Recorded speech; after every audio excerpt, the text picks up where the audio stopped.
We love where we live. Aroha kauana mātou ki te kāinga. Lots of clean, fresh water, a healthy moana, unique plants and animals, some of which aren't found anywhere else. A region that's adaptable and resilient to challenges like climate change, well-connected communities, and is developing with nature in mind. That's why we care for our place, the mighty Waikato. And we know you care about your place too. Make your Waikato even better with us. Tō Waikato, kia wana. We love where we live. Aroha kauana mātou ki te kāinga. Lots of clean, fresh water, a healthy moana, unique plants and animals, some of which aren't found anywhere else. A region that's adaptable and resilient to challenges like climate change, well-connected communities, and is developing with nature in mind. That's why we care for our place, the mighty Waikato. And we know you care about your place too. Make your Waikato even better with us. Tō Waikato, kia wana. We love where we live. Aroha kauana mātou ki te kāinga. Lots of clean, fresh water, a healthy moana, unique plants and animals, some of which aren't found anywhere else. A region that's adaptable and resilient to challenges like climate change, well-connected communities, and is developing with nature in mind. That's why we care for our place, the mighty Waikato. And we know you care about your place too. Make your Waikato even better with us. Tō Waikato, kia wana. We love where we live. Aroha kauana mātou ki te kāinga. Lots of clean, fresh water, a healthy moana, unique plants and animals, some of which aren't found anywhere else. A region that's adaptable and resilient to challenges like climate change, well-connected communities, and is developing with nature in mind. That's why we care for our place, the mighty Waikato. And we know you care about your place too. Make your Waikato even better with us. Tō Waikato, kia wana. We love where we live. Aroha kauana mātou ki te kāinga. Lots of clean, fresh water, a healthy moana, unique plants and animals, some of which aren't found anywhere else. A region that's adaptable and resilient to challenges like climate change, well-connected communities, and is developing with nature in mind.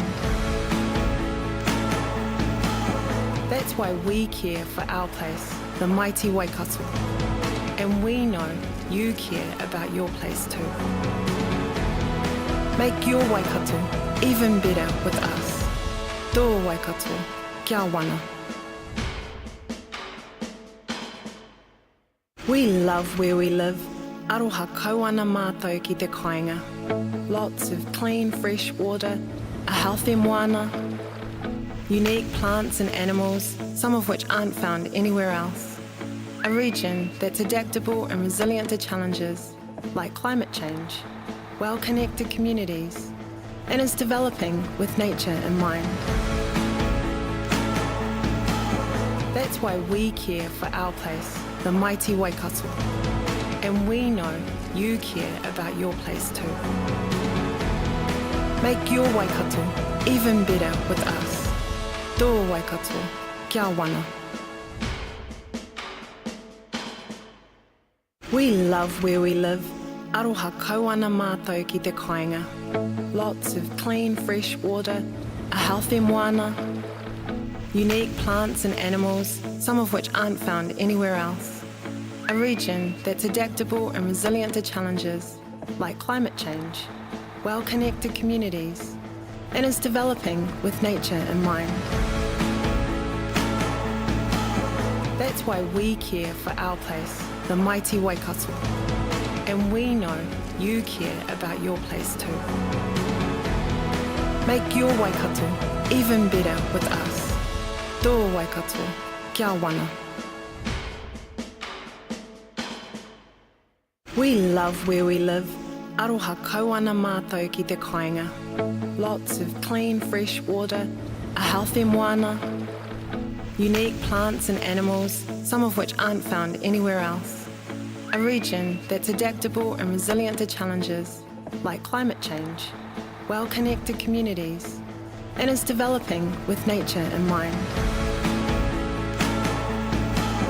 That's why we care for our place, the mighty Waikato. And we know you care about your place too. Make your Waikato even better with us. Tō Waikato, kia wana. We love where we live. Aroha kauana mātou ki te kāinga. Lots of clean, fresh water, a healthy moana, unique plants and animals, some of which aren't found anywhere else. A region that's adaptable and resilient to challenges like climate change, well-connected communities, and is developing with nature in mind. That's why we care for our place, the mighty Waikato. And we know you care about your place too. Make your Waikato even better with us. Tō Waikato, kia wana. We love where we live. Aroha kauana mātou ki te kāinga. Lots of clean, fresh water, a healthy moana, unique plants and animals, some of which aren't found anywhere else. A region that's adaptable and resilient to challenges like climate change, well-connected communities, and is developing with nature in mind. That's why we care for our place, the mighty Waikato. And we know you care about your place too. Make your Waikato even better with us. Tō Waikato, kia wana. We love where we live. Aroha kauana mātou ki te kāinga.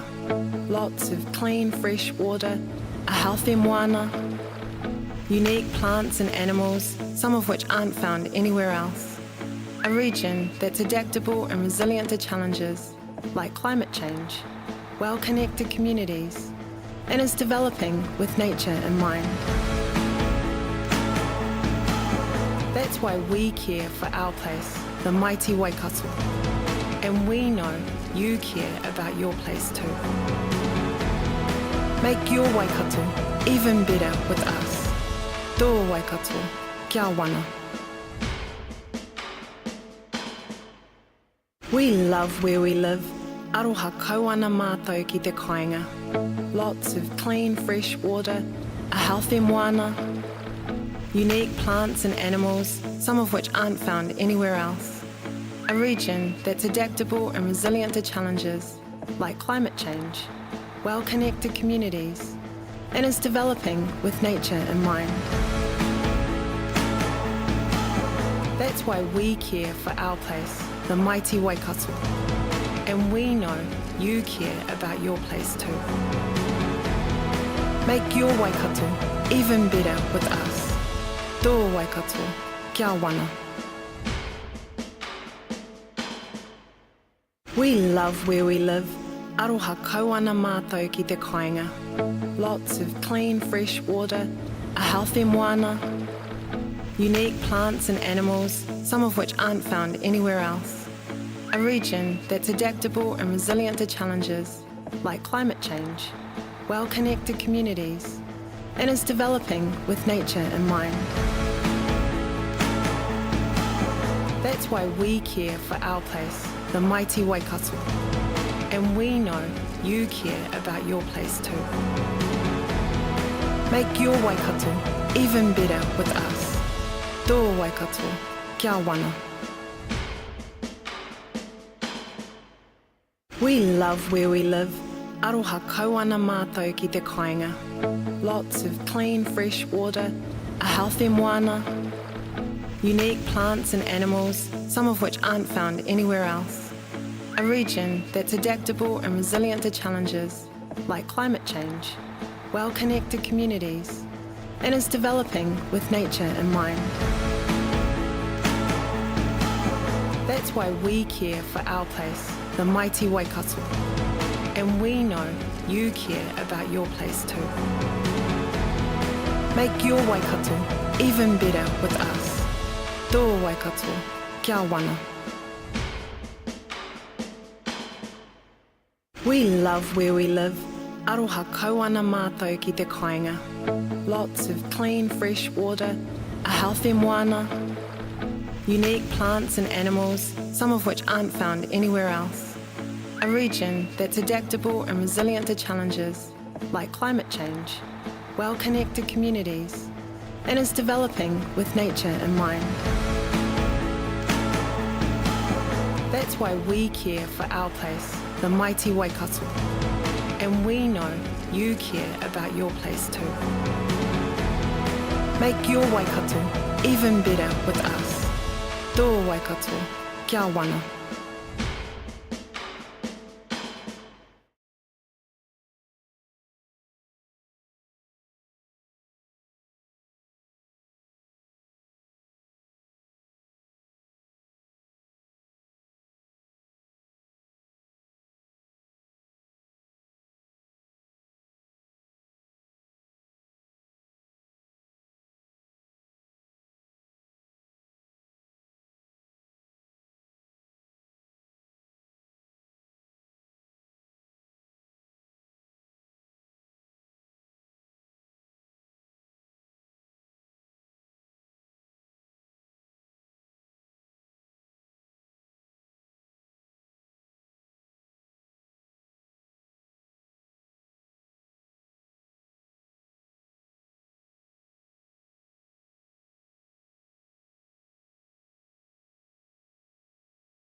All right, we will start. We'll start our day 3. Excuse me.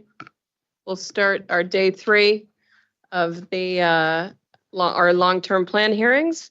So we'll start the day with a karakia. Thank you, Mr. Chief Executive.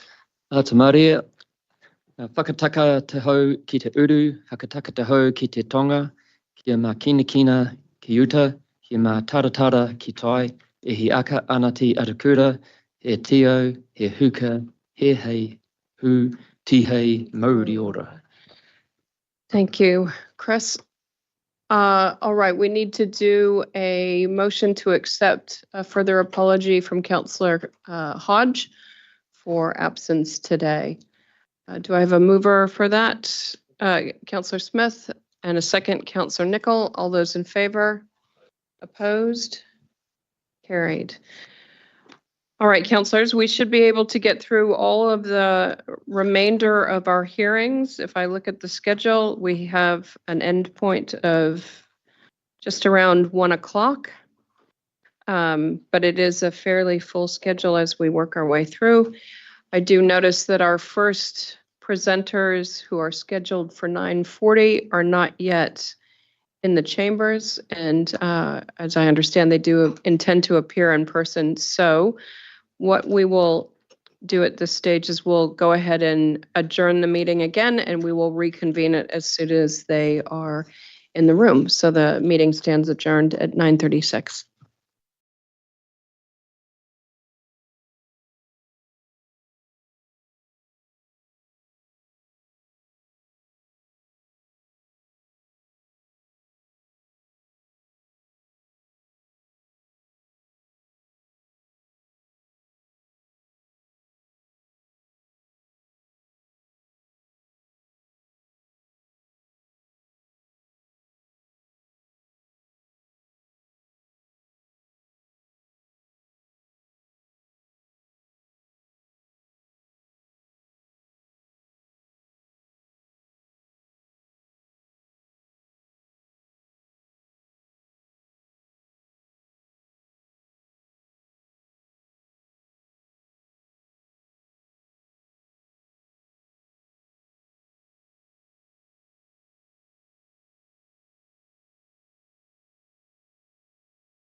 Councillors. All right, we will reconvene the meeting. It is 9:58. So our first two submitters, Rangatahi Voices and Paul Bowden, have not arrived. However, our third submitter, Jackson Fankhauser, has. So thank you for joining us today, Jackson. Councillors, this Jackson's submission is on page 394 and 473 of your agenda packs. So Jackson, how this goes, you have 5 minutes, so you'll see the time on the screen. At 4 minutes, we'll ring a bell just to let you know that you've got 1 minute left. Now, if you would like to allow councillors to ask questions or points of clarification, then you need to allow for that within the 5 minutes. All right? Great. Good stuff. Over to you, Jackson. Cool, awesome. No worries. So I'm here submitting on 3 different subjects: the PT rates, the Regional Development Fund, and the Tahuia and the continuation of the funding there. So I'll just go through in that order. Regarding the PT rates, I actually I've done research into how the other big councils around New Zealand fund their public transport. Unfortunately, it's a bit that we're lacking from central government, but essentially with the option that you guys have chosen, I'm in support of that because it sort of helps get PT where it needs to be. Instead of receiving just funding and trying to figure out where it is, we can work on demand basis as well as like where developments are occurring.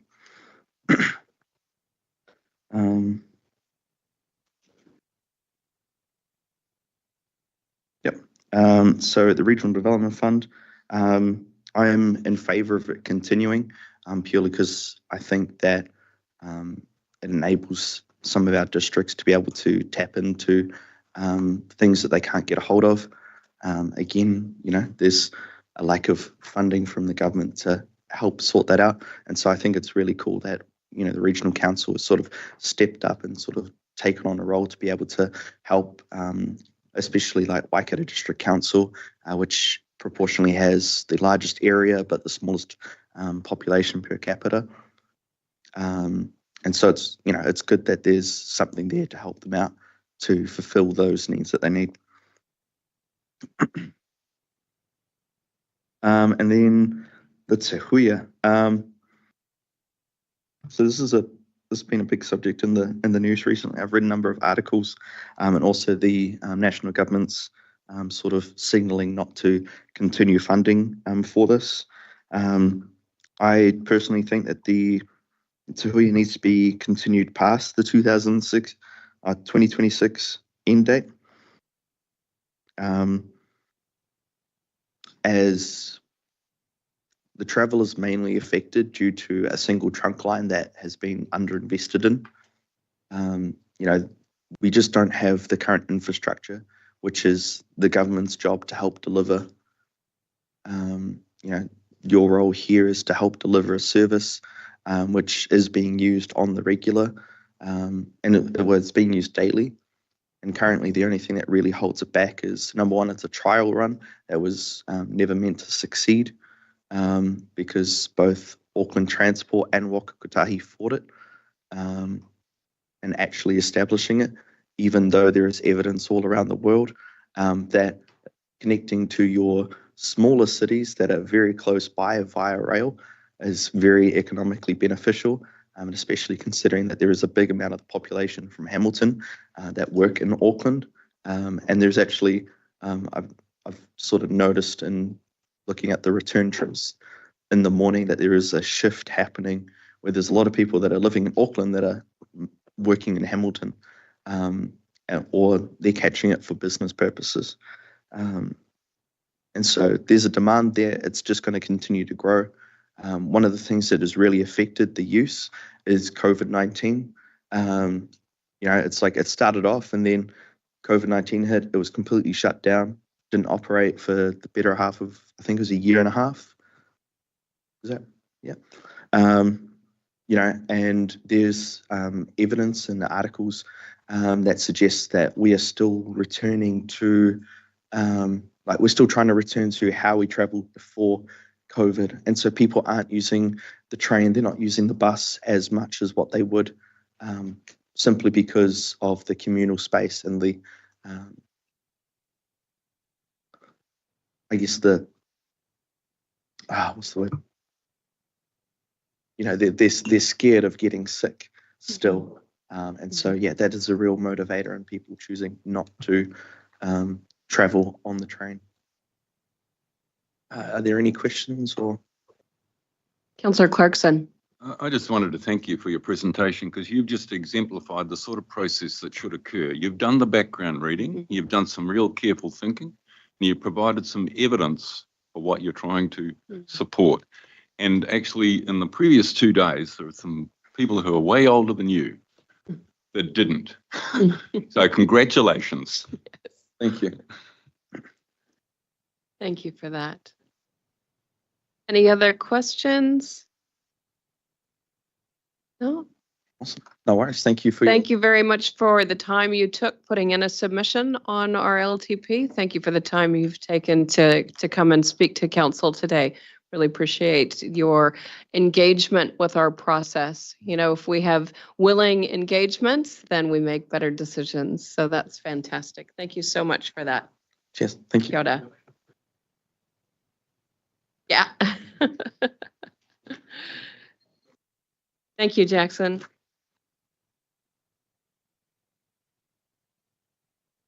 Do we have our next presenter? Not as yet. Another 5 minutes.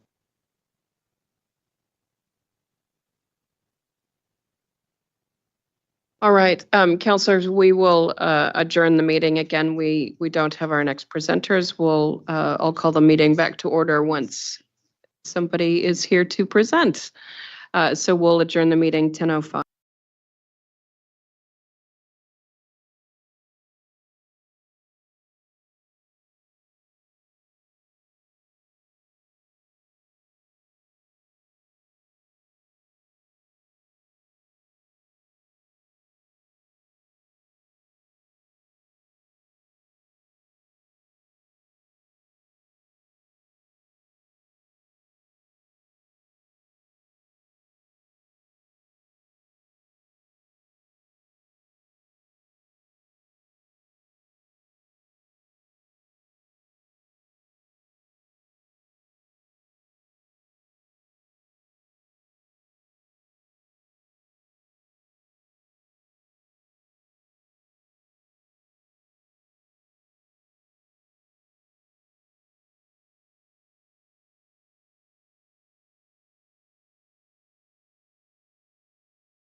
All right, councillors, we'll reconvene the meeting. It is 10:21.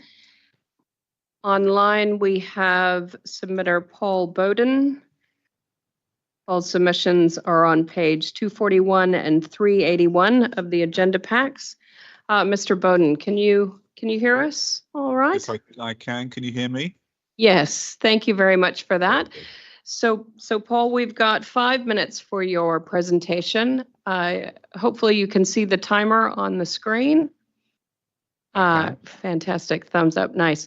So at 4 minutes, we'll ring a bell, and that just gives you a signal you've got 1 minute to wrap up. If you want to allow time for councillors to ask questions or points of clarification, you need to allow for that within that 5 minute window, all right? Thank you so much, Madam Chair. Thank you. All right, over to you, Paul. Okay, good morning, councillors. Third day of deliberations.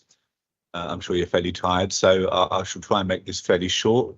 In the interest of transparency and full disclosure, in my professional capacity, I work with the South Waikato District Council in the role of Head of Economic and Community Development.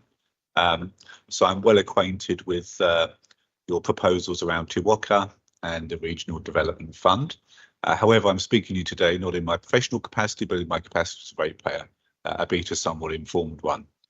In my view, the options that have been set out perhaps could be expanded to include more flexibility with regard to Te Waka's funding, given that a strong economy is one of the core purposes of the Regional Council. There is a case to be made for support for Te Waka being funded through rates on an ongoing basis for the entirety of the LTP.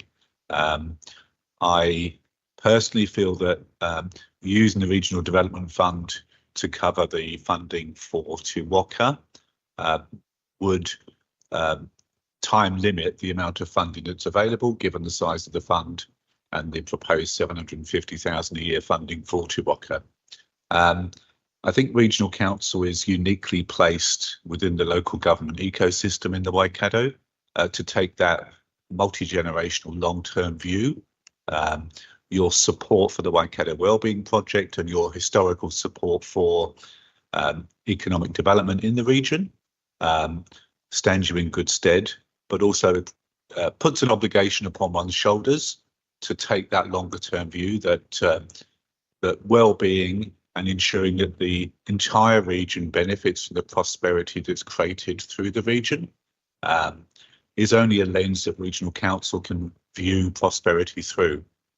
Each territorial authority clearly looks after its own needs primarily, and then secondary is the needs of the region, whereas I think that's the other way around when it comes to the Regional Council.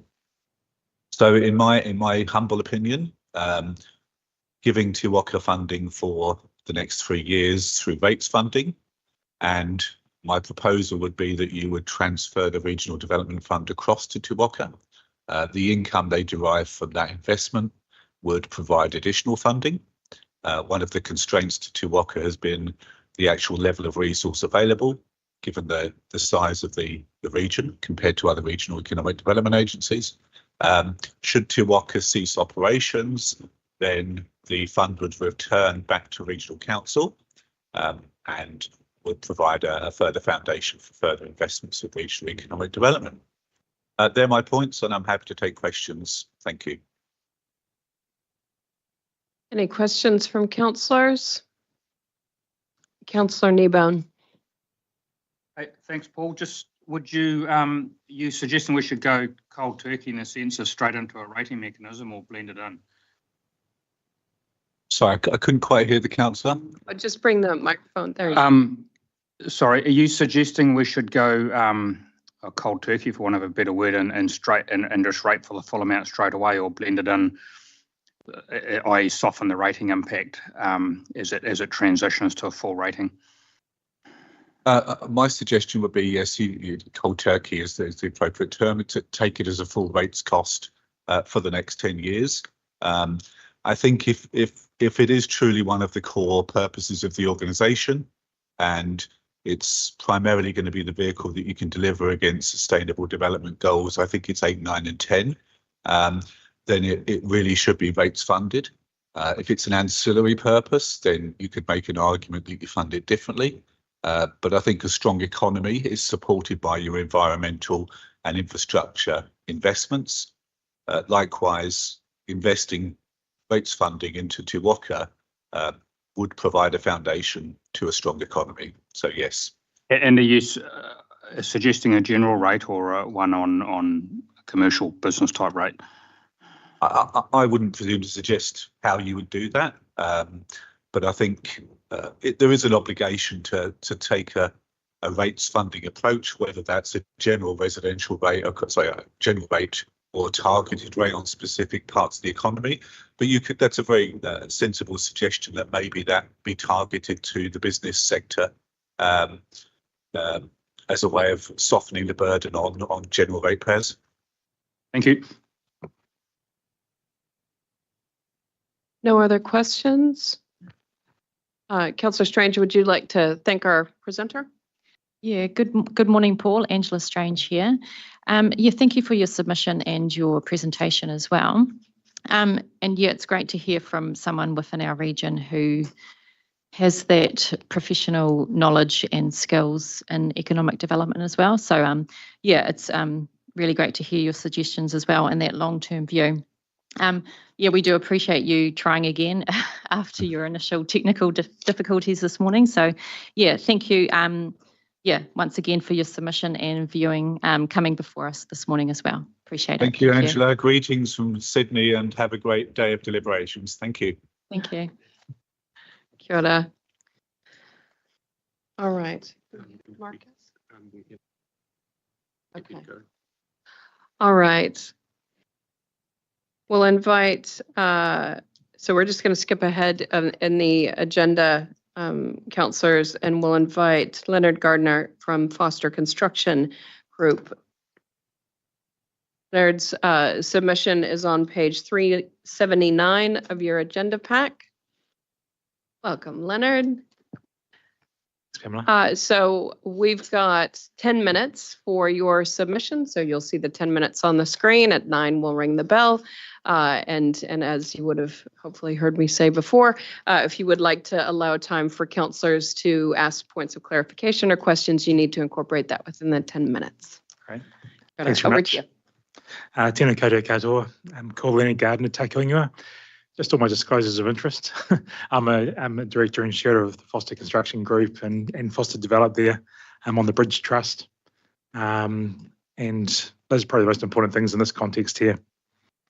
First of all, just acknowledge the role of the Waikato Regional Council in terms of that Waikato regional leadership and how important it is for our region to be coordinated, have a common strategy and a common vision to move forward with. It's mission critical, particularly when things are tough. And things are tough out there. So just your deliberations are important. So thank you for your time and efforts that are going into that. I've just come from a presentation 45 minutes ago to the Hamilton City Council on their long-term plan, which went swimmingly. I did it, which was great. And I spoke to them about too. They've got a role in the Waikato region, not just about their city, to provide leadership and to work alongside the council here. Before I get into my thing, again, thanks for the commitment to the theatre, and thanks for those who came through and looked at it. It's making good progress. Just a little bit of good news for you. So thanks again. Right, what I'm actually here for is to speak to Te Waka, an organisation that we engage a lot with as a business, and we attend workshops and we engage with other businesses in that context and council as well. I guess, and so our submission is in support of the continued funding of that. As much as I'd like to be able to fund it all ourselves in terms of business and Fosters, we do our part, but we can't come up with these sort of numbers to support it. And actually, that's why support from the regional council as that baseline funder is so important. The Waikato Regional Council is the only funding body that covers the Waikato region, which is what Te Waka represents. Several issues in our region exist that extend beyond the local council. In fact, more than several, there's quite a few. They require a bridging over those political boundaries, which I'm sure that you're aware. And they require long-term vision around economic planning in particular. And that is the role of Te Waka. While the role of Te Waka sits outside the political environment, to maintain that long-term independent perspective, that funding does need to come through the Regional Council, but everyone's got to contribute towards it. Everyone in the region can benefits from it. It's not just business. It's not just those who contribute towards it, but everyone in the region benefits when the region's economy is doing well. And in order to know if it's doing well, we need to understand what are the drivers, and we need to understand what are our priorities, and that takes a lot of work. It takes skilled people to do that, and we have got some very skilled people within Te Waka that personally I really enjoy engaging with, because we can have those discussions. We can wrestle with those things, and they listen, they get it, they share with other people. I presume they present to you guys, so to you in terms of that as well. That's all part of a healthy community and the healthy voices coming to the table. I won't go into all of Te Waka's priorities and things which I've got listed in there. You know what those are. My pitch is really, it's an important organisation that from a business owner's perspective and hopefully a contributor to the Waikato region in terms of what we do, we input into, we benefit from, and we use what we have out of Te Waka to try and create a better community for everyone. That'll do me. Councillor Smith and then Councillor Dunbar-Smith. Councillor Smith. Thank you. The results of our submission process has shown that 68% of the community who responded want Te Waka funding cancelled. So, from one who's interacts with Te Waka on a regular basis, by the sounds of things, can you actually tell me what they deliver for you? What, as a company, Foster's, what do they actually do? What is it that you get from it? Yep. A voice. We get to meet with other business leaders and councils around the organisation, around the Waikato region. We interact with the central government that they coordinate and pull together. We have, we go to presentations, we see data, we get data, we understand what that means to how we move forward with developments that we do, that we're looking to do. We understand what's important to the region in terms of moving things forward from an economic perspective. We get to challenge what they come up with as well and help shape those outcomes. And then we leave them to have that voice at that regional level to lobby with the central government and to lobby with the councillors here in terms of what we think the priorities are for the economic thriving of the region. It is people talking, wrestling with each other. A supplementary question, if I may. Mm-hmm. There are a number of organisations that work in the wider economic space, such as Tourism Waikato and other smaller groups. Everyone wants some support.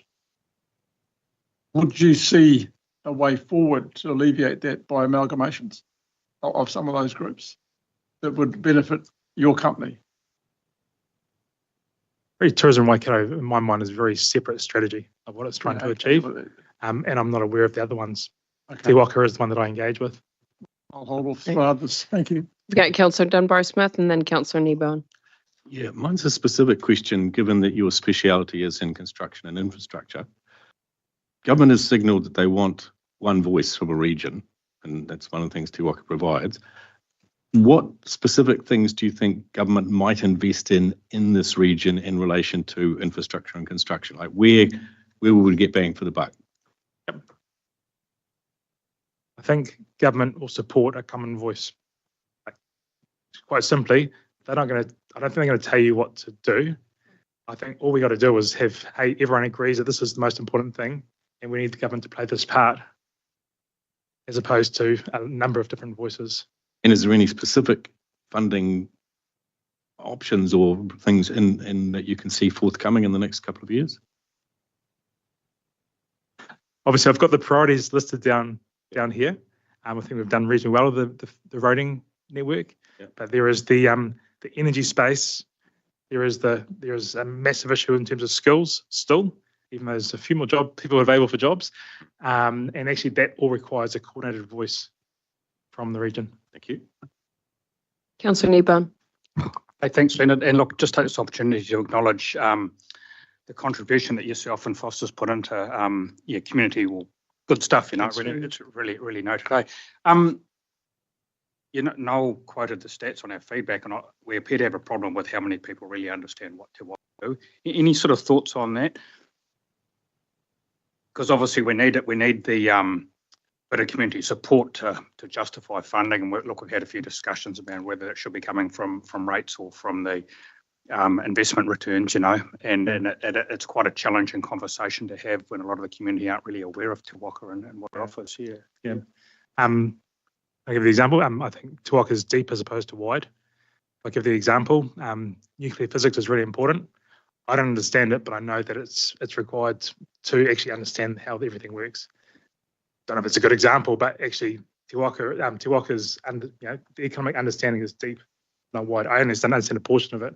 Their job is to understand more and help me become more skilled at what I know, because I haven't got the time to go and find all that data. I haven't got the time to go down to Wellington all the time on everyone's behalf and do that. Actually, I need skilled people who can do that I can feed into and I can receive from and go and do my job and try and make the contribution that we do as an organisation within the region.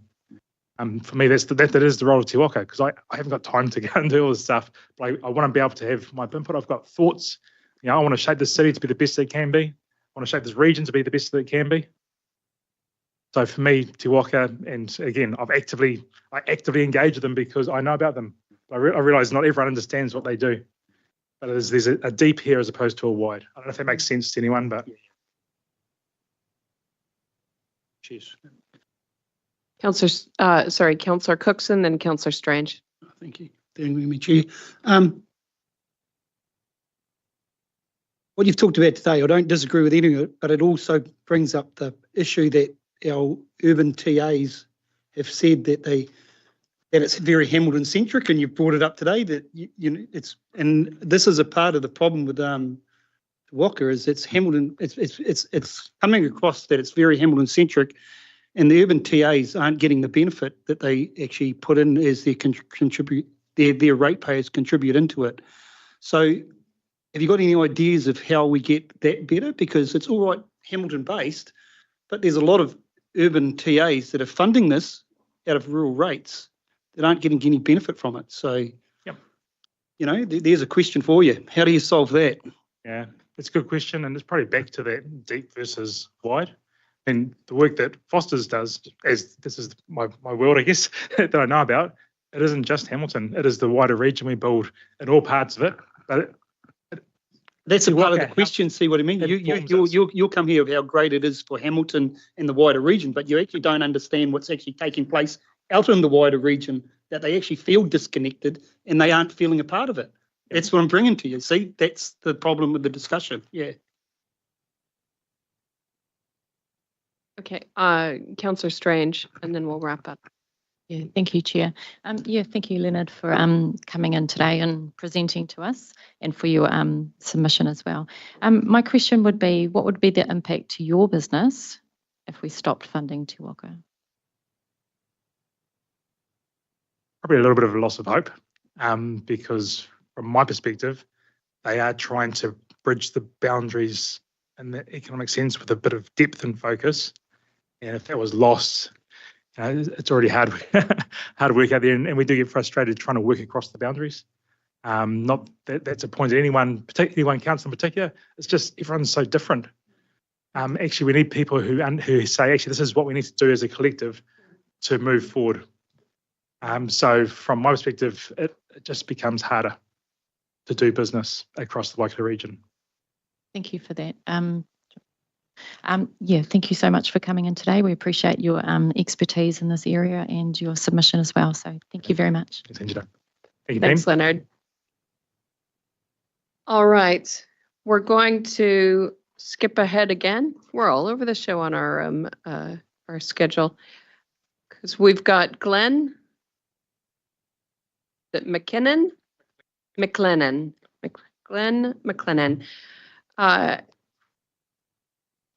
And we had you originally for a 5-minute slot, but you are representing the Whara Community Association, and we do have time, and we have been extending 10-minute slots to those representing organizations. So we're happy to extend your time.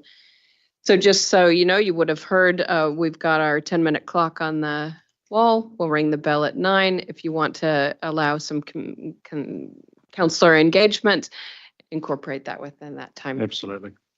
Thank you, Glenn. Okay, so I'm Glenn and I represent the Whakapapa Community Association. And today really presenting in particular on the change that you're proposing to the public transport rating system in the Waikato district in particular, because that's where we're impacted. I'll cover 3 things today. I'll cover the who collects the rates piece. I'll talk about how the rates are set, and then I'll say, so what, now what? Now currently WDC collecting the rates, and in future you're proposing that the Waikato Regional Council collect those rates. Got no issue with that. I think it probably is much more efficient to have it going through one set of hands as opposed to 2. So that's not the issue that I'm here today to talk about. What I'm here today to talk about is how the rates are set. I think in my proposal I talked about it being silly, and that was my first response. I looked at it and went, option 1 or option 2 are essentially versions from me of user pays, right? So they are essentially saying if you've got a bus going within a certain distance of you, then you'll be paying a disproportionate amount of rates. And I think this group of people need to understand the concept of public good. And I think when you're talking about public transport, it's not so much about whether I use the bus, it's whether I think it's a good idea. And I think inside our district, we definitely think it's a good idea. But what you're proposing, at best case scenario, times the dollar value annually by 10 to houses that are within a distance. The reality is in the regions or in the district, we're built around little nodes and state highways and little towns. But the reality is we all currently contribute to public transport in the name of the public good. The reality for this committee is that when you put public transport on, it's never going to be consistent enough in those regions to serve the purpose that it serves in town. I can't get on a bus in the morning and go to work and then come home. It doesn't really work that way and fit my schedule. And I think you'll find that had people been reading your proposal or your long-term plan, that you'd have more outcry than you've got at the moment. So from my perspective, option 1 and option 2 really need to be looked at and discarded. And what you need to do as a group is have a look at how it's being done now, understand that there's not a whole lot of things wrong with it, and really investigate what that's about. Because, for me, that's a big problem. In terms of so what, now what, we do support you collecting the rate. That's not a problem. It's got to be more efficient. We don't support 1 or 2, and we recommend you work with Waikato District Council. During the changeover, I understand you've got time on your side to really make your rating system reflect not user pays, but in fact public good. I think you lessen the impact on everybody that way, and you don't end up with a $60 or $600 charge on somebody's rates bill in this time of extreme caution around rates. Support your change in collection. Don't support 1 or 2. And I just say there, it smells to me like a situation I've seen before, where as a council you're given two options that are comfortable by staff ostensibly. This is what we think we could do, and it probably fits a box that they've lived in before.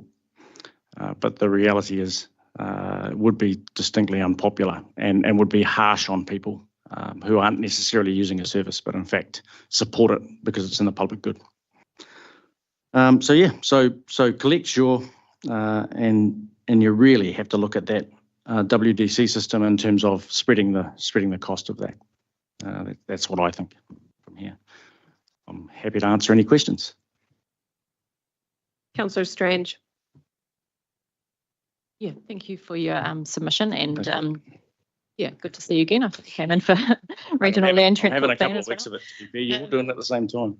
Yeah, really well thought out submission and thoughts. Pleasing to hear that you do support us collecting the rate. We do have a year to work out what that might look like. So yeah, appreciate your ground truthing and telling us what works for your community as well. So we'll definitely take that on board in our deliberations. But yeah, thank you for your voice. All good. Councillor Kneebone. Yeah, no, thanks. I'm just curious, I don't live in Waikato District. Did they identify it on their rates bill as a specific transport rate, or is it like blended into something else? Quite frankly, can't tell you. I know it's about $6. Yeah. Councillor Smith might have more Yeah, information. it's in the general rate at $2.50 approximately to 100,000. So it's not Identified No, okay. on the bill. Any thoughts on that? Whether it should or shouldn't be? To be honest, I just think it's got to be fair. I think at the moment it's sucked up into a general rate. In the future, if you identify it as a public transport rate, I don't think that's a big deal. But I think you have to be able to demonstrate that you're actually getting the money from everybody. And I think it's a really easy argument for anyone who objects in terms of that public good piece. Because I really, if you were charging user pays on the buses, no one would go on them. Oh, I realise Right? that, yeah. And so what you're doing now is saying around the route, we're going to do user pays. The reality is that's not the case. You're just charging people who don't have a choice. They can't get out of the way. Okay, cheers. Cool. Councillor Smith. Oh, look, I'd just like to acknowledge working with Glenn over many years. And once again, Glenn, you've come up with a very realistic proposition for your community. So the one question I just have is, can you give an outline of where the Whara community group, what area it represents, not just the township? Or? Yeah, so the geographic area, I guess, heads down basically to the boundary of the Waipā district and a little bit further really, and then up to, if you talk about what we represent, we would be going to the top of the deviation on the way to Raglan. And then halfway between Te Kowhai and Whara. Yeah, and then back into town, essentially. So the biggest thing for us is we hold a corridor that is State Highway 23. And yeah, there's a lot of other communities out there that aren't on 23. That in this case, we'd be taking the burden for. We think that's unfair. Thanks very much for coming in. No worries. And nice to see you once again. No worries. Thanks, guys. Right.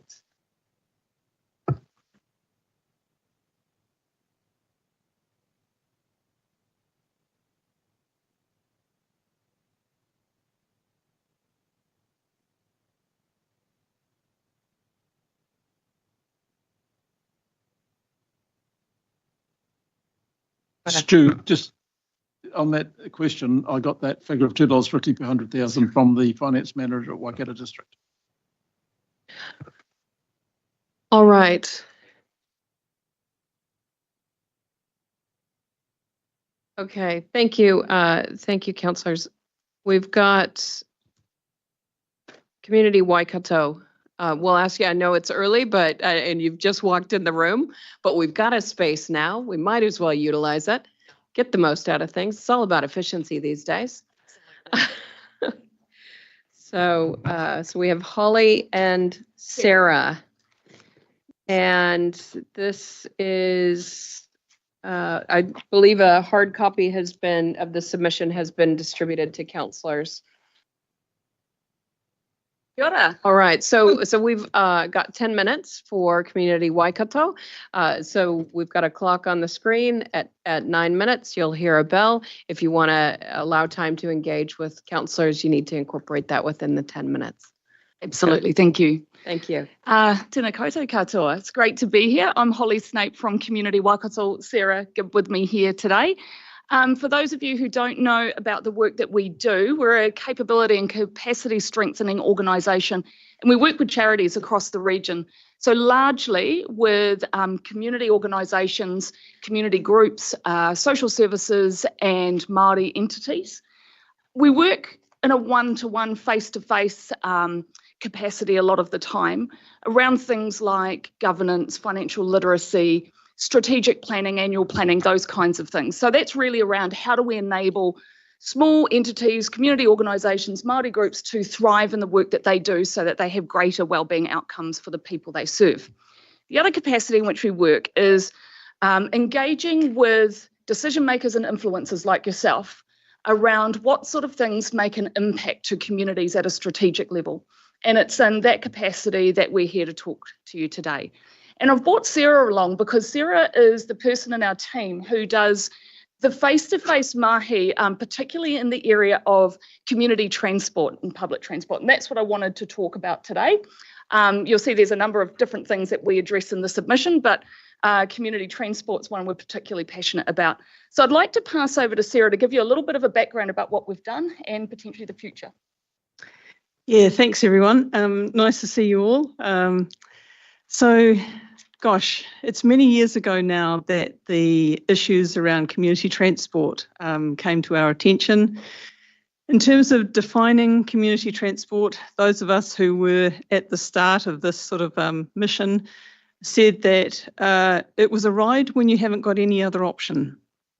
And really that's stuck. 10 years on, we still feel the same about that. It's predominantly faced by our rural communities where public transport is either not provided or is limited, and it's rides where people need to get predominantly to the health sector. We like to say also for social inclusion. The reality is, as times have got a bit harder, it's more and more around the health issues and isolation. We have about 30 community transport providers that are known to us. At the same time, we're very aware that there are others, all the marae, you know, they all create ways to present rides. Regional Council has been along for this journey. They were part of the beginning. But you've also really stepped up in the last few years, and I guess I'm here on behalf of those community transport providers to say thank you for that commitment. You now have a community lead position in your team. Amantha is wonderful. She's terrific with the groups, but she also has that strategic mind and the ability to engage with NZTA, with Te Whatu Ora, New Zealand Health and others. It's been an absolute asset. But the other thing is you created this fund, and Angela was a key to that. That's 2 years ago now. That's the fund that you created a rates per household. And it looks as if in the LTP you're willing to support increasing that, and that's just marvellous. The difference it's going to make is particularly in our rural communities where things have changed. Cyclones have come along, costs have come along. The difference for most groups at the moment is, yes, we all knew petrol was going up, that's one thing. But we didn't know that health provision would change. We didn't know that people who needed to have eye appointments now go to Rotorua and not the hospital. We didn't know that there would be services that operate out of Thames Hospital for people who live in Tokoroa. And so what's really changed is that the providers have ended up having to change their services. And when I say providers, these are all volunteers. The only organisations that have a slight salary component are those who have a part-time volunteer coordinator who arrange all the drivers and everything that's part of that. But what you've got now is those 30 groups who started out with a van 10 years ago have now got a van, maybe 2 other vehicles, usually comfortable SUVs, or their own vehicles, because they're actually now having to go to multi-venues. There's no longer this idea that we're going to do 2 trips to Waikato Hospital in a day. They're even going over to Tauranga. So there's no set plan. And what we've found is that's the thing that's made the largest operational differences to these groups. I think the other thing that the fund has enabled is that it's actually connected the groups in a way that we didn't envisage, where they're all aware of what each other got in the recent fund and why, and maybe what differences some of those groups need to make to their operations so that they can attract more of that funding. So some of them are looking more at their governance. Some of them are definitely now working more closely together. So, for example, a ride in Tairua might now come through Pairoa and actually connect to a Pairoa service to bring it across to Hamilton, because the Pairoa service needs to drive to Thames. So there's a lot more of sorting out. So really, Holly gave me an opportunity to come along, and it was really because I just wanted to say thank you that you have the same mindset as those of us in the community sector who really do believe that this community transport is a game changer for people, and especially those who live on their own in isolation, and they're having opportunities to connect that we don't really appreciate till they get in that vehicle. So thank you. I also just wanted to add that investing in the infrastructure now is going to be really critical for the future as well. We anticipate with an ageing population in a lot of our rural communities, thinking of Thames particularly, there are a lot of older people clustered in those spaces, and so they will have increasing health needs. So these sort of services become increasingly critical, and if we don't have the infrastructure in place to accommodate that effectively, we're going to end up with people who are really at risk. So again, thank you, and being cheeky, any opportunity to grow that fund to ensure that infrastructure can strengthen as well, absolutely also appreciated. But we're just a little bit of time for any questions. Thank you so much for that. I'll go to Councillor Nicol. Thank you both for the presentation, and I have two questions. Maybe we can make them really quick. One is, you mentioned also strategic partnership with the Regional Council. I'm really keen to hear what that looks like, being aware that we're part of the Strategic Partners Forum, and some of that, I'm not sure where that's at, but time, money, what does that look like? And the other one was a vision for community transport, really, and mindful that public transport is struggling with funding at the moment through the GFS. So yes, how could that fill the gap? What do you envisage? So really quickly around a strategic relationship, we work strategically currently with the Regional Council, but I would argue it's relatively haphazard. It's based on where we see need at a grassroots level in community, where we've been asked to come in and do some support, and then we go to you and engage. I think we could be far more proactive than that, and that's where I'd see the potential for a good strategic relationship. If we would need additional funding, so we could resource it on our side. We're a charity as well, rely on donations and funding to be able to do the work we do and send Sarah out around the region. But I don't imagine that would be a lot either. We're very happy to sit and have a conversation and look at what sort of costs we have to enable that to happen, but also to start strategizing about what is it that we collectively want to achieve. There are some areas that we absolutely have alignment, so how can we make it happen? Pass to Sarah quickly to do, sorry. No, thanks, Jennifer. I think strategically, community transport is going to take the place of public transport in the future in different ways. I think that Waikato Regional Council is a leader in that through having this community transport lead who is engaging nationally. We are, Waikato is the leader in community transport in New Zealand. Relationships with NZTA, things like we're major players in the re-evaluation of the National Travel Assistance, in the total mobility future. Currently, total mobility is going up around Coromandel. That's significant because one of the community transport providers up there is also looking to be significant partnership in that with local taxi firms. In the end, it's going to be about partnerships. And the reality is community can't do it on its own. We realised that 10 years ago. Thank you both. I'll go to Councillor Marr to wrap up. Yeah, thank you. Thank you very much, ladies, for your presentation. And we're definitely seeing the change in need and the flexibility that the community services provide. So, yeah, I'm Tim's Coromandel, and it's really prevalent. And just if I can quickly sneak a question in while I don't look back at the chair, but are you finding that some of our funding helps leverage other funders? And that's just probably a yes, no, very short answer. I'd like to give you just a little bit more detail without looking at the chair. Just to say that the significant leverage is there are now new people at New Zealand Health, and we're currently in discussions with them, making them feel a little bit awkward about the commitment that you have made compared to theirs. Excellent. And the intent to confirm and increase that partnership. And this also speaks to the strategic relationship we play. Excellent. So, yeah, once again, thank you very much for your presentation and coming in and seeing us in person. Excellent. Thank you. Thank you. Thank you, Holly. Thank you, Sarah. All right.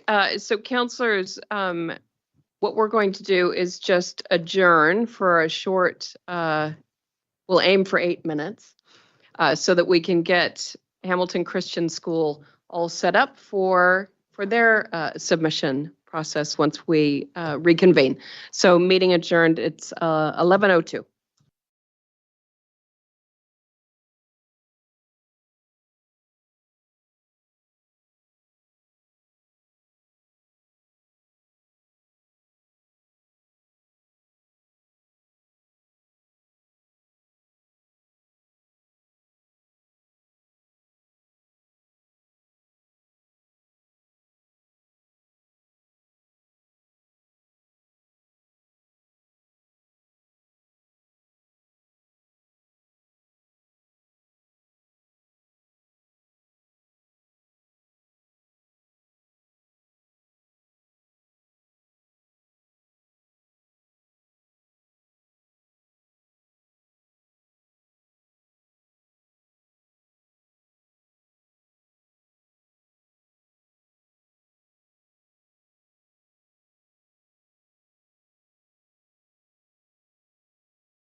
We will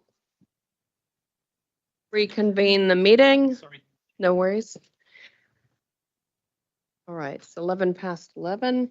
So next up, counselors, we have Hamilton Christian School.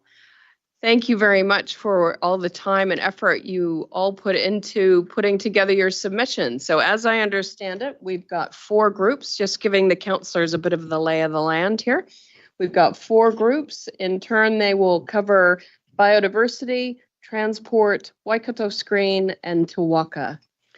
So we do have 5 minutes on the screen, so just keep an eye on that, and that'll show you when your time is coming to an end. Really would love the opportunity for counselors to be able to ask questions, though, so keep that in mind, all right?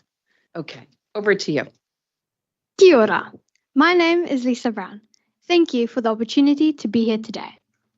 As the next generation, we appreciate the leadership that the councillors and staff provide for our community. We are here today to support an increase in the natural heritage rate and to help sustain biodiversity in our region.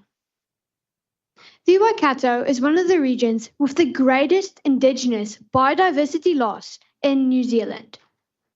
Some of the main threats to our environment include invasive species like possums, stoats, and rats, which destroy native bird life and habitats. Certain wild animals like goats, deers, pigs, and tahr eat and damage native plants, ruining our vulnerable land. Climate change is another challenging issue. Extreme weather events are becoming more frequent and severe, and is ultimately damaging our ecosystems. All these environmental stresses indicate that we should focus on finding solutions to protect our environment and raise people's awareness of how their daily actions can negatively affect the environment. Protecting our whenua requires time, effort, and funds. Various voluntary community groups are working hard to protect our native plants and animals. We believe that by increasing the natural heritage rate to $8.68 per property, will enable the council to provide more funding to these community groups so that they can carry on protecting and restoring our ecosystems. As author Frans Lansing once said, biodiversity starts in the distant past and it points towards the future. Thank you. We'd now like to invite questions. Thank you for that. Councillors, we have a question? Surely, Councillor Clarkson. Bruce Clarkson, our Deputy Chair. Yeah, look, it's great to see you guys, and some of you I've met the other day. I'm interested in why you chose the $8. And I did notice in your submission there was a bit of a debate going on in your document about which one of the options you might select. So do you want to try and give us some more information about that?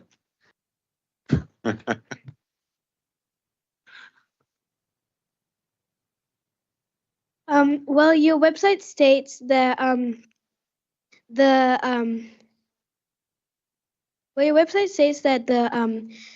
like how you guys, so oh my god. You've got it. Well, your website states that this hasn't actually kept pace.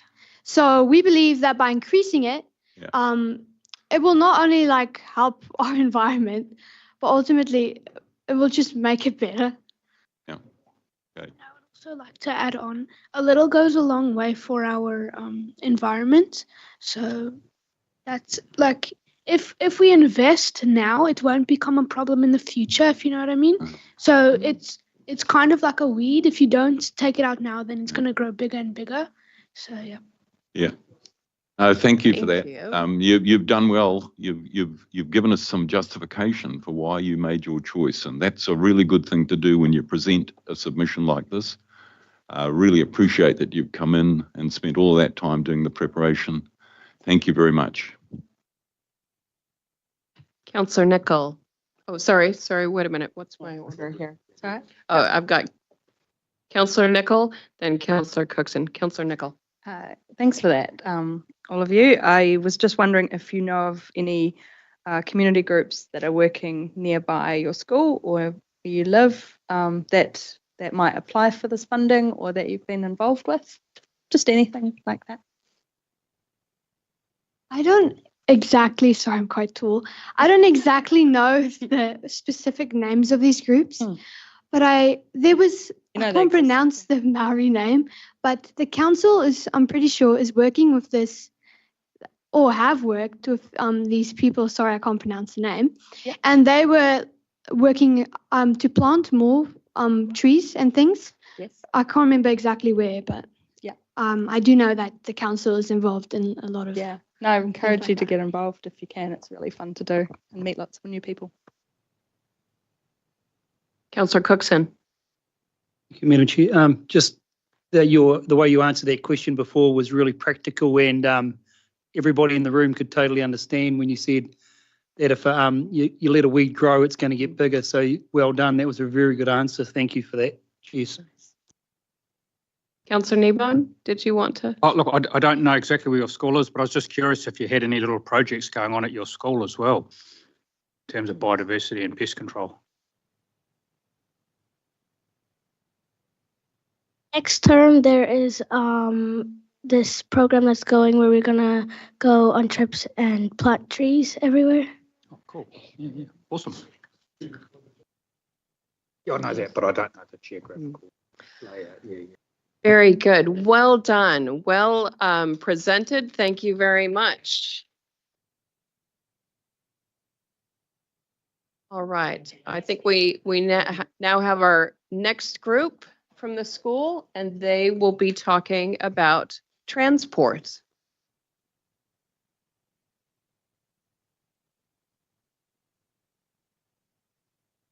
Sure. So into the mic just to test that it's working. Okay. You can bring it nice and close to you. Yep. Testing. Yep. There we go. Do you want to just introduce yourselves and we'll just make sure everybody can hear you with those microphones? Hello. Testing. You want to go ahead and introduce yourselves? Those who've taken the mics, you want to introduce yourselves? Oh, I'm Sophie. I'm Kirik. And I'm Zuri. All right, go ahead. Firstly, we would like to thank all the councillors and staff for everything you have done for our Waikato community. We appreciate your hard work and hope you can take our feedback into consideration. Buses. Buses are important to many people, especially youth who don't have a car, and to disabled people. Some people live in countryside areas, so they don't have access to buses as there are no bus stops in those areas. They'll have to travel a long distance to find a bus stop. So we would love to have more bus stops in those areas and buses frequently being increased. Trains. We recently went on a ride on the Te Huia train. We think that the following would make it more popular. Some touchscreen TVs like they have on planes, and a couple of TVs in the corners of the carriages with speakers telling the history of the train and the towns that it goes through would be educational. Just imagine how many more passengers would be interested. In conclusion, we're grateful for what you have done, but we would like our voice to be heard and that you can take our ideas into consideration because we are the next generation. Thank you so much for your time and attention. We will now accept your questions. All right, councillors. We've got, oh, sorry, we need to, yeah, we'll take, there we go. We've got this mic on, okay? Right. So we've got Councillor Smith and then Councillor Strange. Councillor Smith. Thank you. It's wonderful to see young people taking an interest in their future. Thank you all for coming in. I'm interested to see that you support the council rating for public transport and you've selected option 1. I'd just like to get an understanding. Do you appreciate what that might mean for some people? For example, some residents under the current proposal could be paying 11 times more from $50 to $500 for that service if it was to be approved in the current form. Do you think that's fair?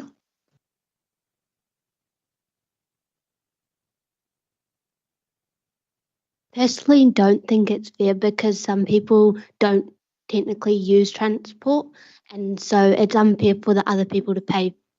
So you haven't really said a lot in your submission. So how do you think the council would be better served in rating for who should pay for public transport? Should everybody pay, or should just selected few pay? I think everybody should pay a little bit, and then it's available for everybody, and not certain people have to pay for other people's transport. Thank you very much. Great response. Councillor Strange. Yeah, thank you. Yeah, appreciate all the time that you've put into researching and your field trips as well. Yeah, and I really like the way that you answered that very technical question just before me. So yeah, well done. I know that you have given a lot of thought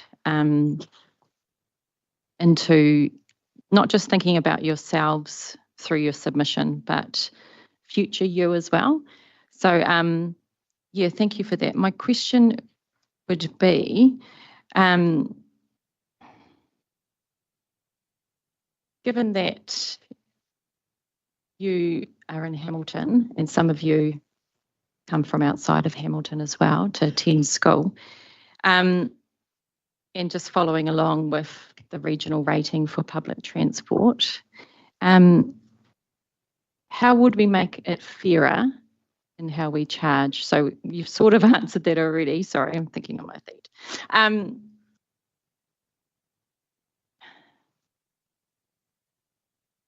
Yeah, I won't have a question actually. I'd like to hear a little bit more about your thoughts around rail and around the Tahuya. You said you got to experience the Tahuya. Can you tell us a little bit more about what that was like? What you thought worked well? Well, in my opinion, it was fun. It was nice. I enjoyed the ride, but like we said in our submission, there are a few things that could make it more enjoyable, so more people would want to go on it. Nice. So that kids can like have something to do while they're on the train, not just sit down and just, yeah. Nice. Councillor Kneebone. Do you think we should have more bike racks on the trains?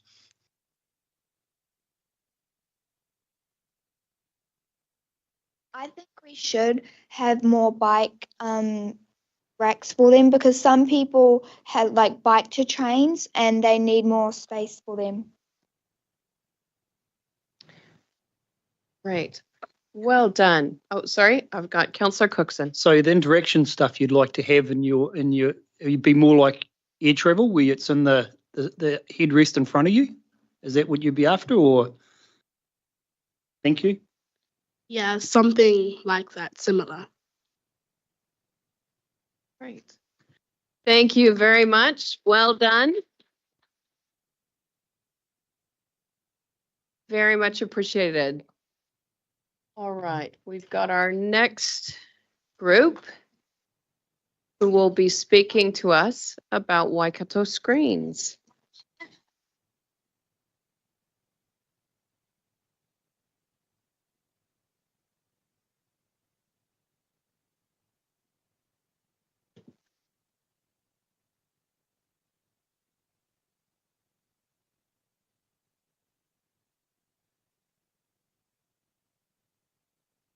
Got a red light on, it means your microphone's on.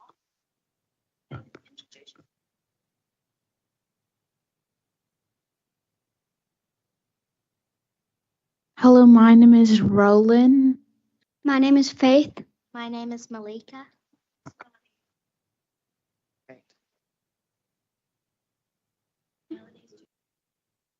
Wonder if the two in the center can share and then we move one over. Okay. Thank you, Council, staff, and Madam Chair for giving us some of your time to put our words into consideration about Waikato Screen. Supporting Waikato Screen benefits economic growth and development of New Zealand. Waikato Screen brings actors and crew to our amazing community. Film sets are a form of community. They bring people together with a shared vision. Oh, sorry. Not only do we need to show that New Zealand is beautiful, we need to show the world that New Zealand is here. Waikato Screen shows advertises New Zealand's local shops by association with films. This brings money into our local community. We would like to invite questions. Thank you for that.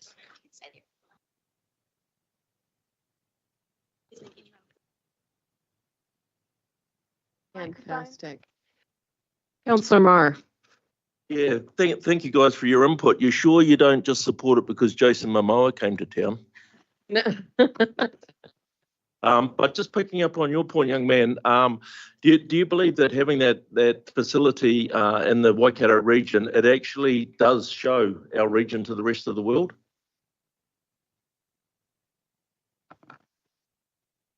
Yes, I think so. People might not come immediately, but it will come eventually, and they might think it's a cool thing to see. Thank you. Great answer. To add on to his concession, I would like to add that if we are able to bring more money in, we will be able to see more people and tourism come in because it has decreased by a lot internationally, but we can help bring it up for New Zealand. Nice. Nice. Can you think of some examples of where that's happened already? I would like to say the Hobbit, when we were able to produce the Hobbit, we saw a lot of tourism coming, not just for the movie, to come in for the sets and the stages. I would also like to point out with America, they don't just involve people to come for the stages, they involve to come for theme parks and everything about it. It's not just about the movies, it's about what we can bring in for it. Thank you. Fantastic answer. Councillor Nicol. Do any of you have family or friends that work in the screen industry and the films or what Waikato Screens kind of works with, or classmates that have been there? Have you, because obviously Waikato Screens looks to build that industry. So even if there are any budding actors amongst you, feel free to just mention. So my dad is the principal of the school, and so he's come here like once or twice, but not really much apart. But yeah. Anyone else? But no, we don't have any family or friends that work in the industry of Waikato Screens. That's it. Thanks. Any other questions? No? If not, Madam Chair, I'd just like to thank yes. This group. They had no notes and they presented, just everything straight from, their heart and from their heads. So thank you very much for coming along and presenting to us today. I know it takes a lot of courage, even for an adult, to get up and present, let alone your younger generation to do it. So thanks very much. Yes. What else? And I'll just let you know we've got Councillor Mahuta online who's watching, and she says, well done to all presenters. Our Waikato future looks bright. Oh, and there she is on the screen. Thumbs up. Kia ora te wha. Thank you very much to the group. Appreciate that presentation on Waikato Screens. All right. I think we have our last group ready to go. Oh, sorry. Oh, was there something else? Was there a closing comment somebody wanted to make? Go ahead. I'd just like to quickly ask, what is your plan for Waikato Screen for the near future? Well, all of those things are what we're discussing over these few days where we're hearing submissions from people to accompany that big pile of submissions on the table right here. See that? That's all the feedback we've gotten from our regional community on the various proposals we've put forward in our long-term plan. And then later this month, in the last week, we'll be meeting for a series of days, and that's where we deliberate and we debate the pros and cons of different proposals, and we'll make our decisions in that time. All right? Kia ora. I know.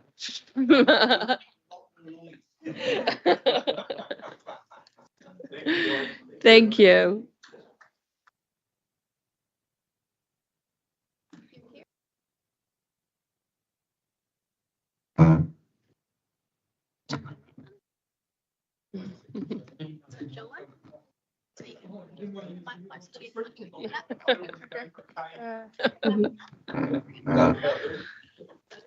All right.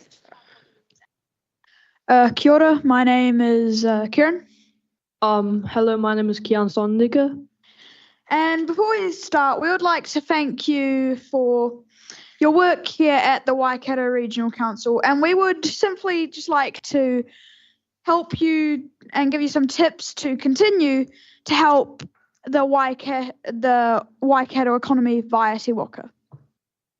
We would also like to say that this is our personal view. Anyway, here are some ways you can help the Waikato's economy via Te Waka. When you better fund Te Waka, you help the economy and help us get out of economic recession. We have met with the CEO of Te Waka and have learnt their intentions and proposals, and we believe in a continuation of their funding and possibly an increase in their funding. Te Waka will boost the economy by helping small start businesses thrive and become bigger, increasing gross domestic product, helping New Zealand's economy. Granting Te Waka money to fund economic growth for the future generations will secure New Zealand's economy to the next generation. Te Waka is an economic development agency that helps to guide and shepherd small businesses in their starting years. The total GDP of the Waikato is only $29.2 billion, with Ontario being a large contender, putting $14 billion into our economy. Te Waka plans to improve the balance of businesses in the Waikato region and increase our GDP. We need Te Waka. We no longer have the time nor funds. We must act fast. 1 in 2 children now live in a low-income house. That's 12.6% of children. If we don't change our ways, if we don't improve, it will get worse. We need a strong economy for the future of the Waikato region. We would like to involve ourselves in our futures and our needs. We can make a change, but we need your funding. We need your help. Te Waka can only do so much with the funding. We are open to questions and proposals. Thank you for listening. Thank you very much. Councillors, any questions? Oh, Councillor Niban. Do you think we should ask our Prime Minister for a bit of funding to contribute to Te Waka as well?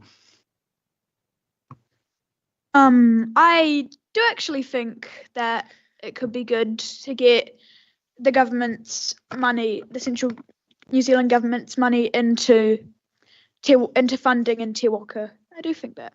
Yeah, it'd be great. Councillor Dunbar-Smith. Yeah, thank you, guys. The whole of the Christian School proposal has been great. At the end of you've given us a written submission as well as your verbal one. And at the end of it, you say, our group would very much like to further involve ourselves in regional and central government affairs. My question is, have you, because you're a pro tuner, have you spoken to the Hamilton City Council? Have you made a submission? And is this an ongoing democracy project you're following? We were trying to do that, but the submissions ended before we could. Well, it's great to see, and it's very good way of learning about democracy in action. So thank you very much, and thank you to the teachers who've supported this process, and I'm sure it's been a great learning experience. Thank you. Before we end off, we'd like to thank the councils for giving us this amazing opportunity and the staff members for helping us and tuning into our little speech. We would like to end off in a prayer. Close your eyes and bow your heads. Heavenly Father, thank you for the opportunity to talk to the council. I pray that we'll have a great rest of the day and a great night rest. Amen. Amen. Thank you so much. Really appreciate all the time and the energy that you put into not only putting together your written submissions, but also in coming to present to us today. It is always, you get a richer sense of the intent behind the words when we actually get to see you deliver them and have the opportunity to ask additional questions. So we appreciate your involvement in this process. We appreciate your interest and we look forward to that ongoing engagement. Thank you very much for your time today. Kia ora.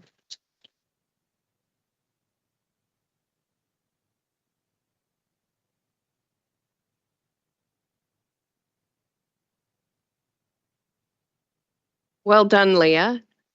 Thank you so much for how you orchestrated all of that and got those classrooms in and out and able to present their submissions. Thank you very much for that, Leah. All right. So I believe we've got.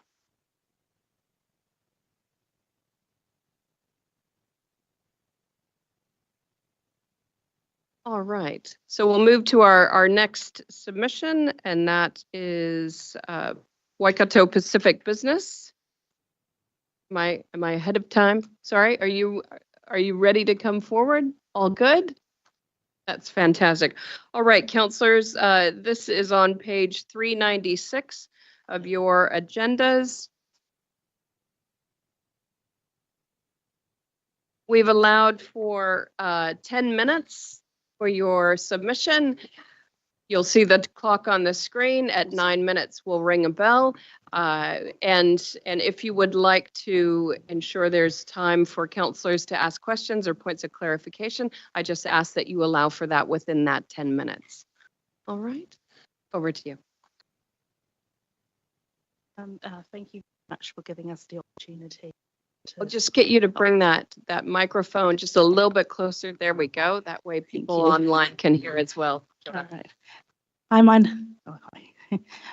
name is Saria. I just want to say thanks to WRC for giving us the opportunity to have our verbal submission.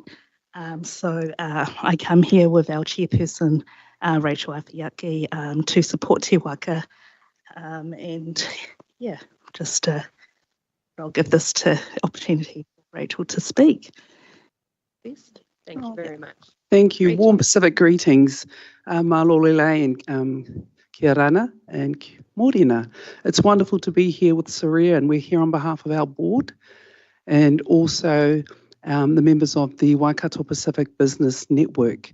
And we're also here as a member of the Te Waka Economic Development Hub, which we have been a part of for the last 2 years. And I'd like to thank you for your LTP plan that has come out, and of interest for us at this meeting is to somewhat support and advocate for the ongoing investment funding of Te Waka as Waikato's Economic Development Agency. The reason why we're here, and we do so very boldly, is because we thank you for the opportunity, is because we see that the Waikato Regional Economic Agency has been of great support to our work in actually advancing Pacifica economic development in this region. In doing so, we've been able to engage with central government, namely the Ministry of Pacific Peoples, who actually see the value of our partnership, working relationship with Te Waka. And in saying that, more recently, we've been pleased to be able to provide a narrative which hasn't been provided before historically in this region or any other region across New Zealand, which tells the story of how well our businesses are doing and faring in this region. And it's this data that's been of increased value for the Ministry of Pacific Peoples to take into account to allow for ongoing funding to come into this region, not only for the Waikato Pacific Business Network, but for other Pacifica entities that have a heart towards advancing socio-economic development. We've also found that it has been of ease for us to work with an organisation that has a very coordinated approach for our engagement with the councils and also with other economic development agencies in the region. So we've been really fortunate to be able to sit in on meetings and be at the table for decision making with other economic development agencies in the region. We've also been really fortunate to work with WRC in regards to social procurement and how our Pacifica businesses can actually work better and more effectively to get on that ladder.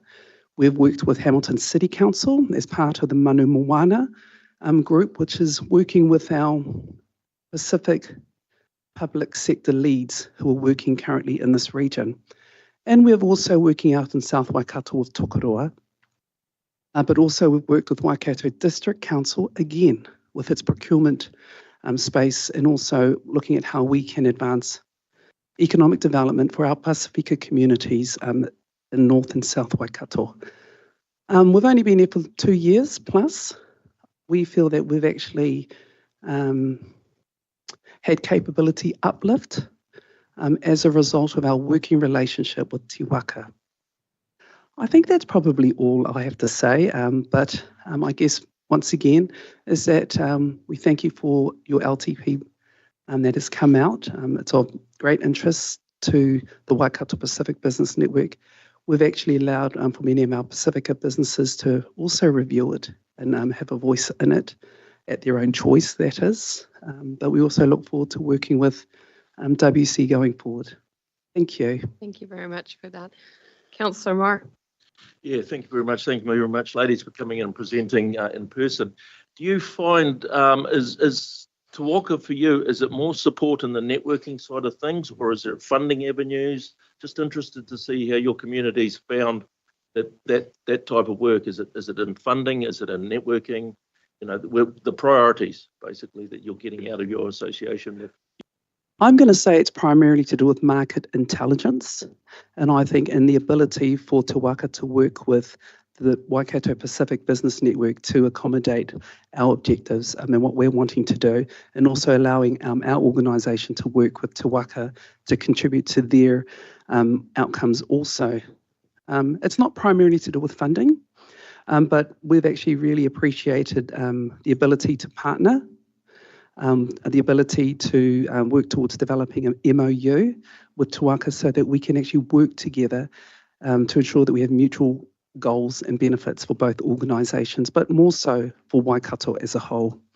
Having your voice and put it into that process. Absolutely, having our voice, but also having the credibility, I'm going to say, as a Pacific entity, having the credibility to have your regional economic development agency working in partnership with you at the table at government and actually with many other key stakeholders that we engage with. It actually provides our entity credibility, and it gives us confidence to go out and actually speak what we need to speak about. Thank you very much for that. Thank you, Warren. Councillor Kneebone. Thank you, Saria and Rachel. That was a really interesting answer, that perspective, so thank you. I'm just curious, once the RDF funding runs out, do you have any thoughts on what a long-term funding source could look like, i.e. rating, targeted rating, investment fund returns, sort of thing? For Te Waka? Yeah. Oh, okay. From the regional councils. Oh, from the regional council. Well, I would think you have enough intelligent people to provide that answer for you. Well, I think, because I'm familiar with other economic development agencies that are currently operating across the country, I'm familiar with the economic development agency in Hastings that currently partner with their local business entity, the Chamber. But I think there's different avenues. But I think it is the role of Waikato, I think it's the role of a regional council to support a regional entity that speaks on behalf of the whole. And there are so many different avenues, and I've seen different models that are working successfully across the country. And many would say it is very much required that the business community need to get buy-in. And I think there is ample opportunity for that to happen here in the Waikato region. Therefore, I believe the Waikato Regional Council has a plan in place they could actually execute it. And I think a lot of it will have to do with funds that would contribute to assisting WRC in achieving its economic development goals for the region. I hope that's answered your question, Stuart. Yeah. Thank you. Councillor Nicol. Kia ora, Saria and Rachel. I've got two small questions. Yep, we should be all right. Then one was we've been challenged in a few submissions about Waikato Regional Council's lack in the social infrastructure of the region.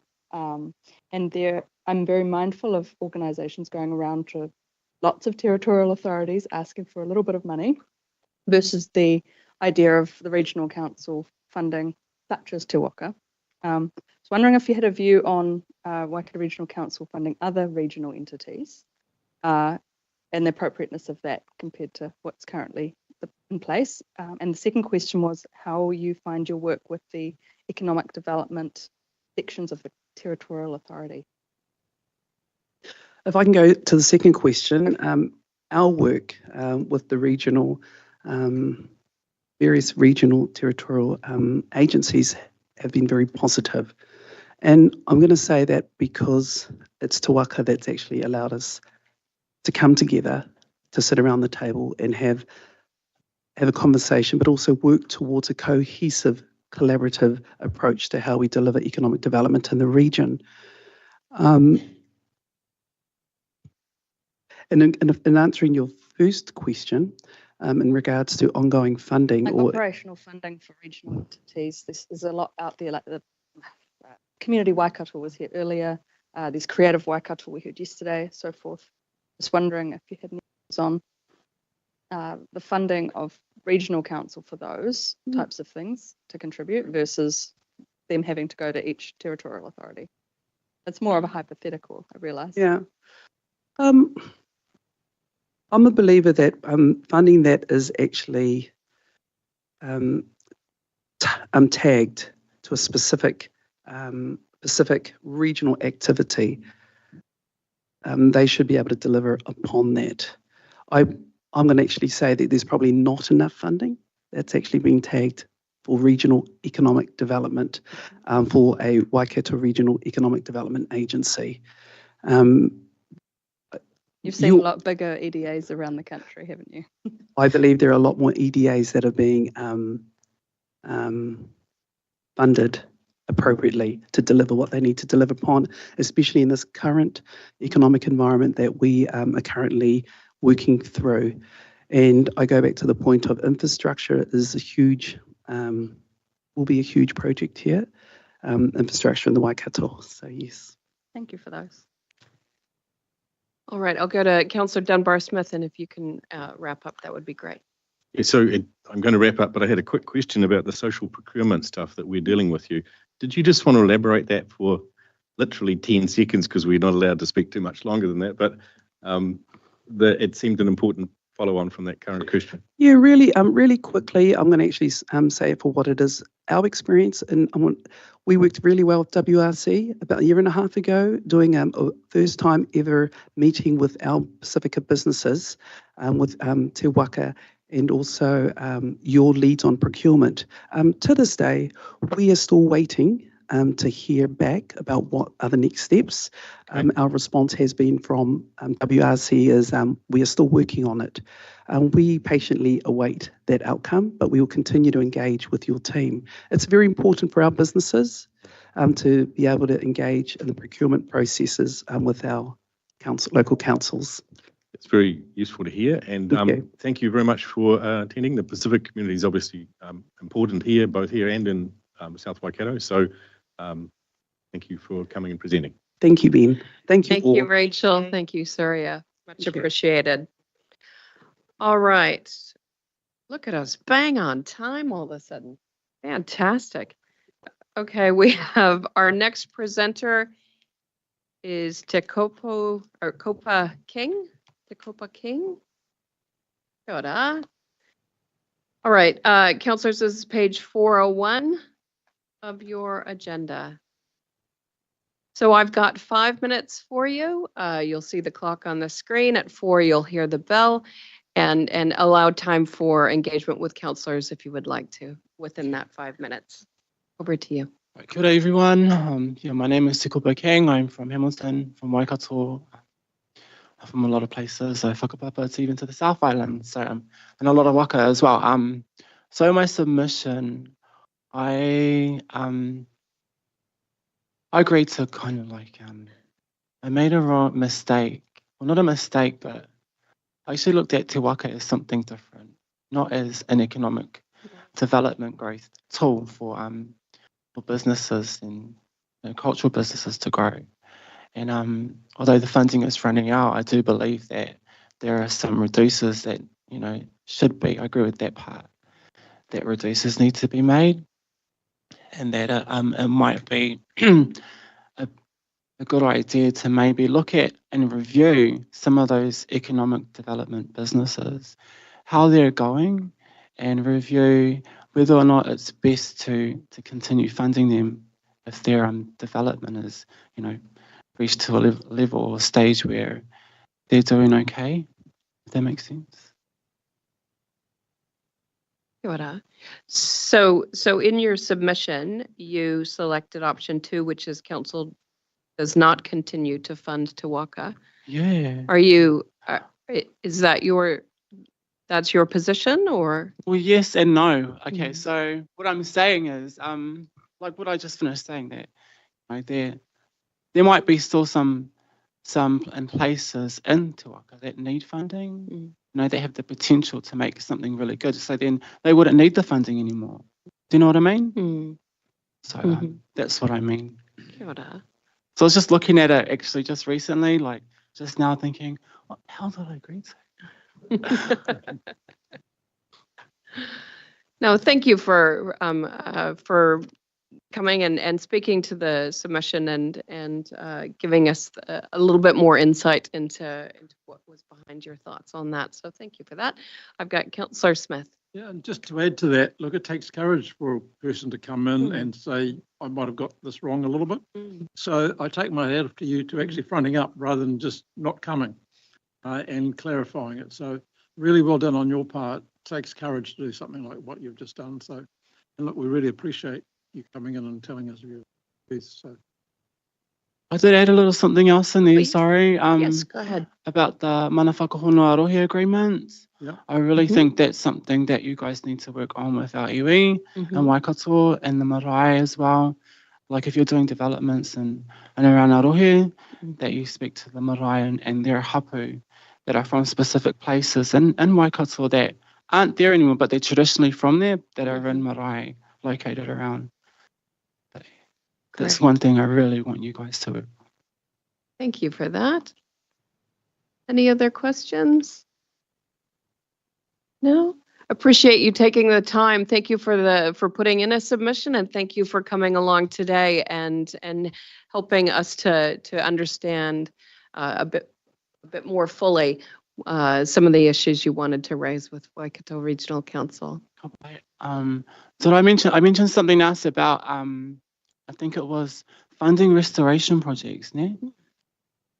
Yeah, so I created a restoration project on pretty much nothing, just on out of my own pocket, working full time, just on my passion. I created something really good to help the people in Aotearoa recognise that there's something significant here that is a taonga to be, to be taken care of and looked at because of the significance of our history. And the unity of us being not only kind of Pākehā, but Māori together with Pākehā. There's a lot of history there. So but that might be, I think, maybe something you guys might need to look into, where we might need a lot of resources, but it doesn't mean that we need the funding. Doesn't, you know what I mean? I mean, you guys might already have the resources. So all we need to do is just apply for that instead of having to fork out the funding that is needed for other places. When you say resources, can you give me an idea what like sort tools, of resources? Tools, plants, safety equipment, signages and things like that. Do you know what I mean? Yeah. So I know it costs a lot of things, but if there's resources that are there, and if we have a plan and a proposal for that, the Waikato Regional Council could get it done by. I mean, if we have the evidence, you know, and everything, and it suits. Thank you for that. Yeah, Councillor Te Kopa, Clarkson. thank you for that last point. That's a very critically important point. And in fact, some of the aspects of the way we're delivering Natural Heritage Fund, we are looking at it as in terms of how we can be more effective at getting the equipment, you know, the tools, the plants, all of the sort of bits and pieces you need to do the project, and using some of those hubs, you know, the existing hubs, predator-free hubs, and some of the other hubs that we already have functioning. What all you would be doing is going directly to them and making a request. And we have some of this equipment, some of this, the tools for pest control or whatever it is. You make a really good point. It's not necessarily about needing funding per se, it's just access to the right equipment. Thank you for that. Right, the right equipment. And another thing I wanted to bring up is our communication, you know, the dialogue that we have. You know, that needs to be kind of worked on a little bit more too. I'll wrap it up at that point. I think, look, we do appreciate you coming in, making those points, and of course we will take them into consideration in our deliberations. So thank you once again for your presentation. Thank you. Kia ora. All right, thank you. Thank you very much. Okay, our next presenter is not here, I don't believe.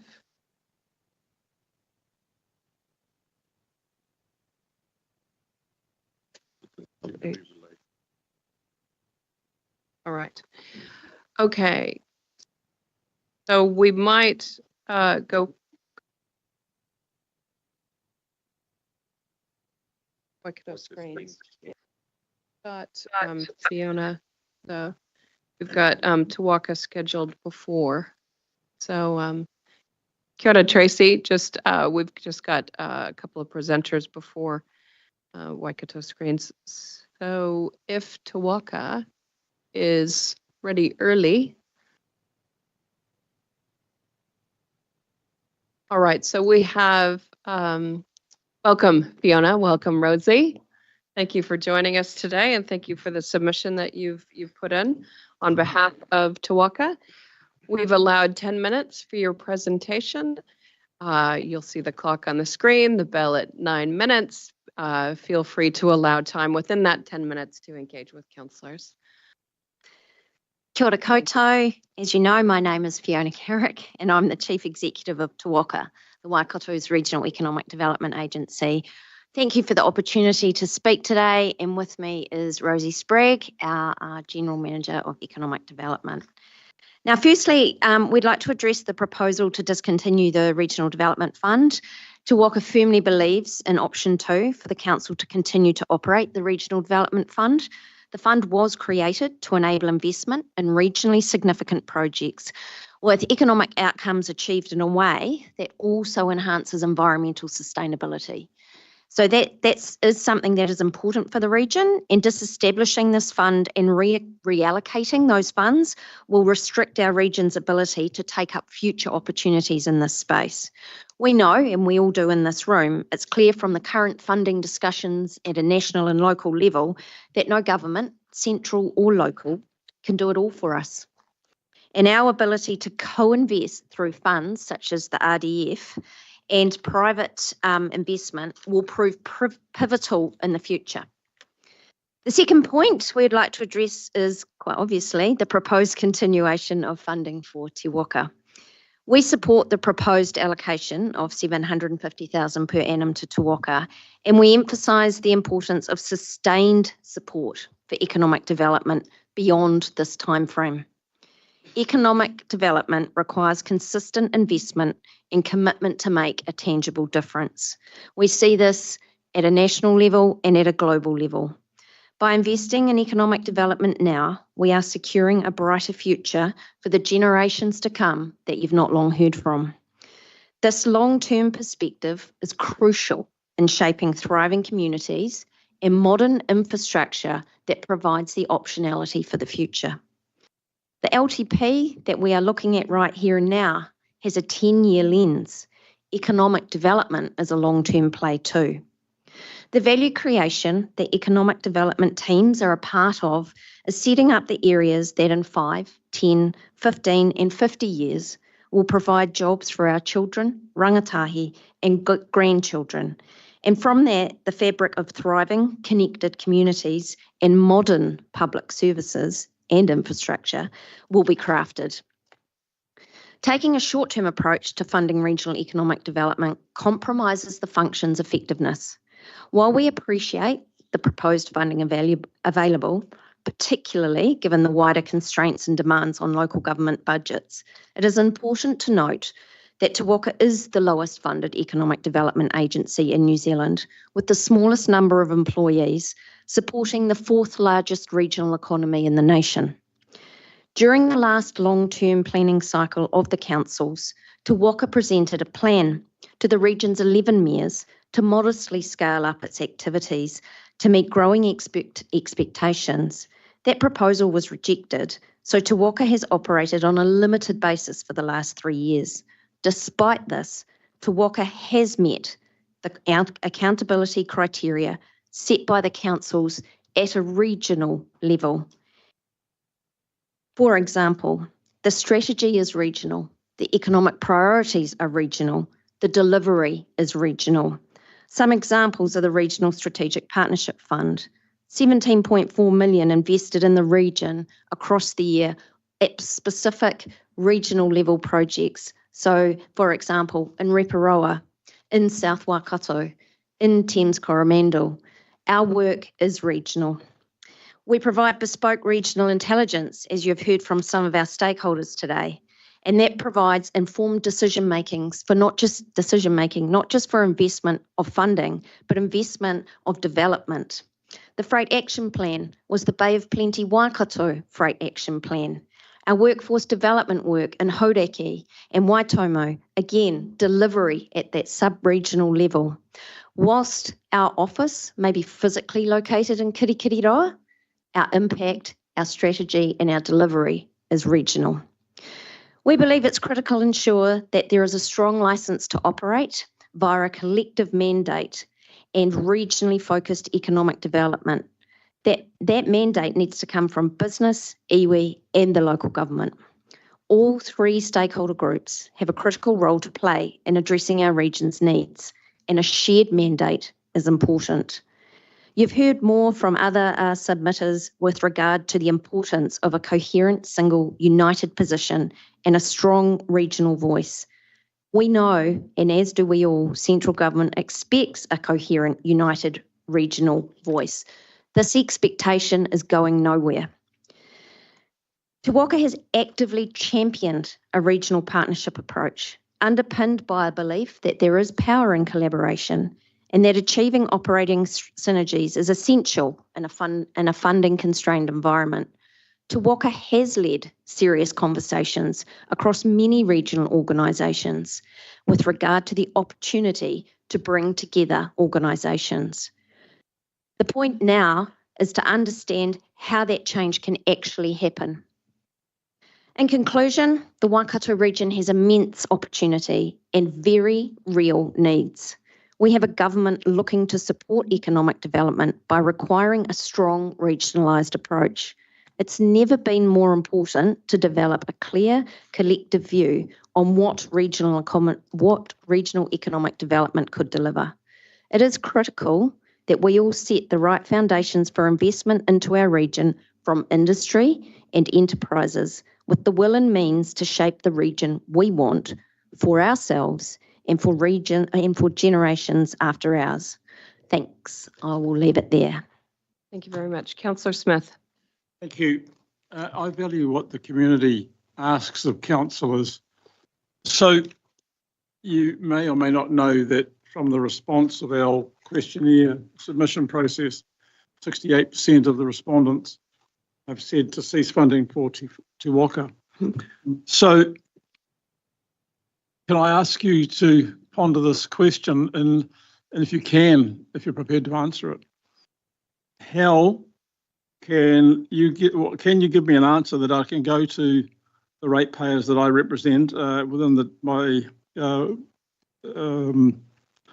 constituency and the wider region, and as we all represent the region, that we should go against the 68% of respondents. So how can I tell them that we are going to go completely against a reasonable majority of people? And I accept the numbers, which are not much more than 300 out of a couple of 100,000 potential voters, ratepayers. So, but that's what councils deal with. That's the numbers that come back to us. So we've heard some good comments this morning, and we've heard comments to the contrary in the previous 2 days. So please help me, Fiona, in understanding what I can say to my constituents should I go against that number. Thank you. Kia ora, Councillor Smith, and thank you for that question. We, of course, have noted the statistics in the submissions. What I would refer to is the depth of what we do in creating long-term conditions for your ratepayers. So the availability of jobs in the sub-region where they are comes from a focus on the likes of renewable energy, which will benefit your particular constituency significantly. Not so much will it benefit Hamilton. So when industry comes to an area, it's not always new industry or disruptive industry or new growth. It's not always clear that it is the work the mahi we have done, the connections we have made. Our brand isn't necessarily alongside that. However, we are providing those opportunities and taking the priorities of that local constituency to a national level and an international level. So giving those priorities a voice to the investment markets nationally is how and internationally is how I would respond to that.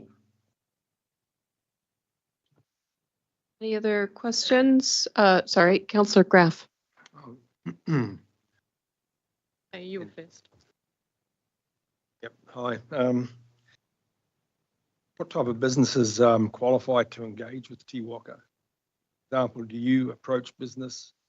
Is there a criteria with revenue? Who's able to reach your services? There is no qualification process or gate. If any business, enterprise, industry can engage with Te Waka, we have multiple channels.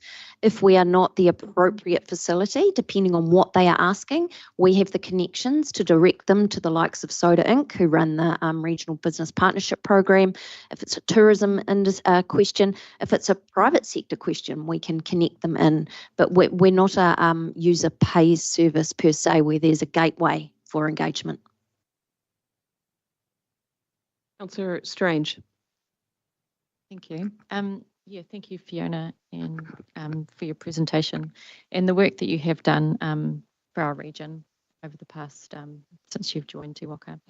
My question is, if funding was to stop, what sort of message would that send about our region to overseas investors, to central government, to business, to our local communities in this tough economic times?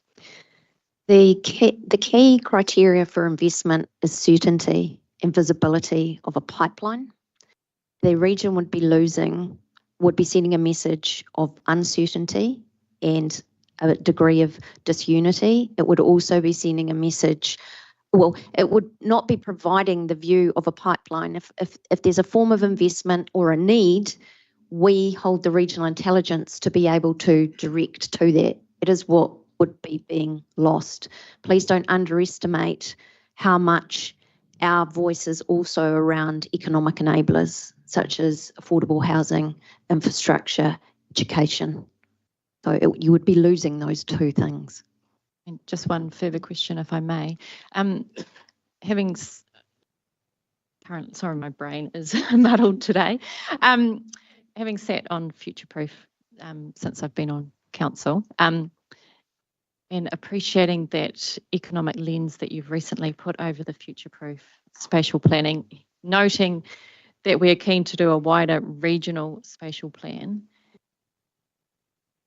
with an economic overlay, losing Te Waka would be, my words, no, in your words, sorry. What would that mean for the region outside of Future Proof?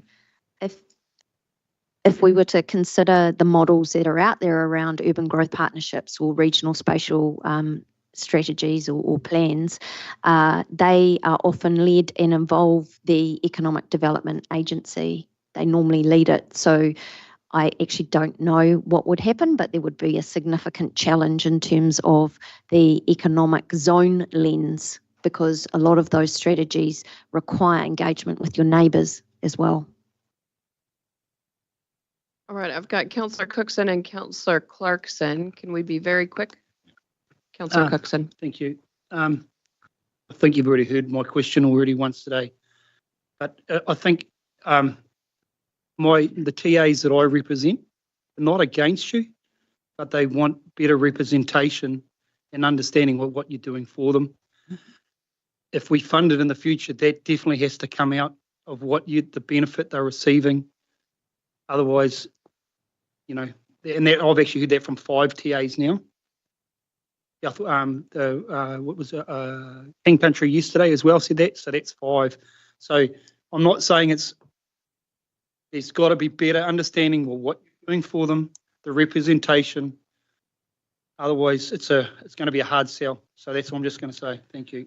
Councillor Clarkson. Yesterday we heard about Waikato and Hamilton Tourism and the fact that they had 8 staff, and I'm wondering what are your connections with them, and what do you see the possibilities of being a closer relationship with them? Because I understood from their presentation that they were pretty well entirely focused on what we would call tourism economic development. So with regard to our regional economic priorities, and when I say our, they are the regions, tourism is one of 6 pillars. We work across the other 5 and focus in on 3. We work alongside Hamilton Waikato Tourism with regard to a number of event attraction opportunities, whether they come to us or vice versa, conference opportunities, but also giving economic information and intelligence around spend, discretionary spend available, GDP, etc. With regard, obviously we've been watching submissions closely. With regard to yesterday's submission, we have had multiple conversations with governance with Regional Airport, RAL, with the Hamilton Waikato Tourism Board itself, and have had ongoing conversations for 2.5 years about the opportunities to work more closely, or consider some form of operational efficiency across the 2 organisations. It has got to be understood though and quantified that the region, not the Regional Council, has chosen out of 6 industries to invest 1.4 million over 3 years for that particular industry. Now, I'm not saying it shouldn't, but that gives you some quantification in comparison to how other regions are investing across multiple sectors. Great. Thank you very much. I need to bring that to a close. Thank you, Fiona. Thank you, Rosie. Appreciate your submission and appreciate your time spent with us today so that we could understand to a greater degree. All right. We've got Waikato Screens, happy to come forward. It's a little bit early, but, or wait, I'm just going to test with councillors. Do we need a stretch break or we keep going? Okay. Good. All right. I know we have Tracy Hampton online, and we have Aaron and Esme. Sorry, Esme.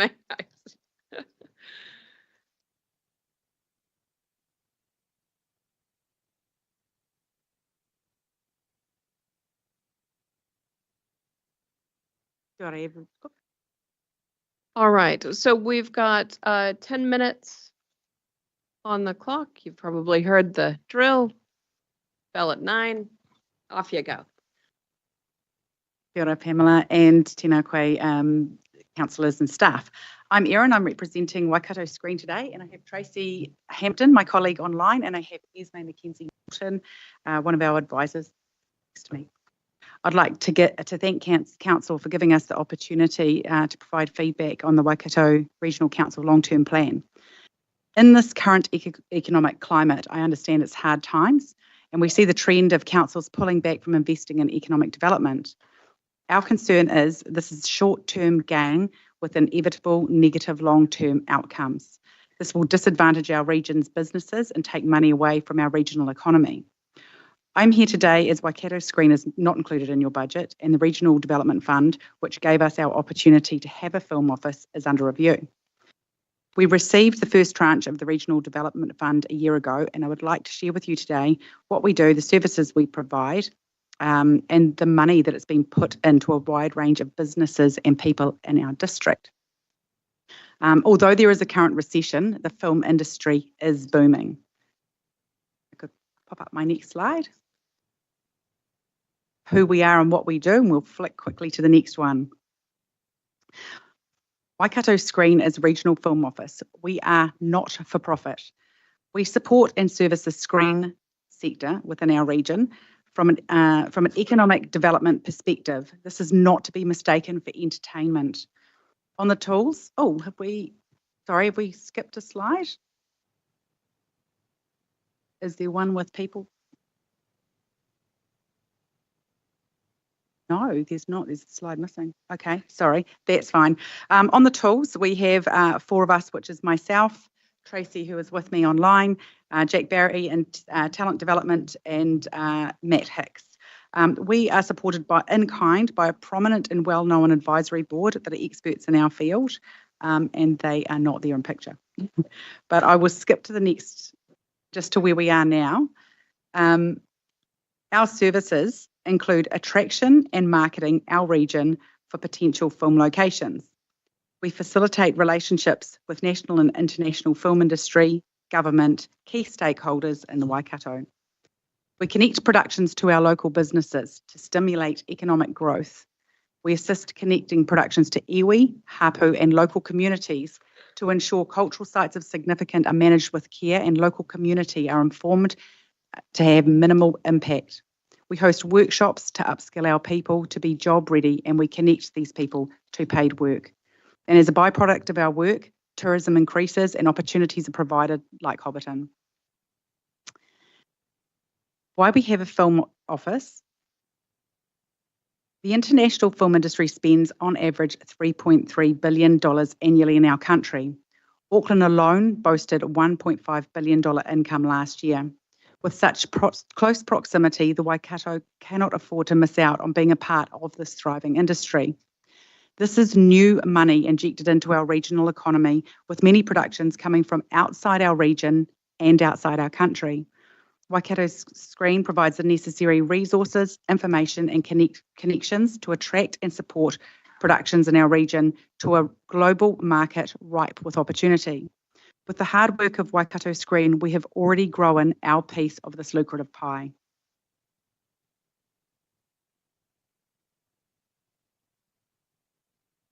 So what is this industry worth to us? Next, that's great, thank you. This slide is a breakdown of our film expenditure. For example, a medium-sized feature film average a budget of $125,000 per day, and a simple commercial budget is not much less than that. There are TV, streaming, documentaries, music videos, and much more, and they are all spending. While 40% of the budget is screen production specific, 60% is spent on our local businesses. The spend is far and wide, as you can see. This breakdown shows you, for example, 8.9 of production spend goes into travel and transport, and 8.2 in construction. This is our Ubers, taxis, rentals, builders, suppliers, and hire businesses. There is huge money in this business. What I can tell you is there are 11 other film offices out there, and if it isn't being spent in the Waikato, it's being spent somewhere else.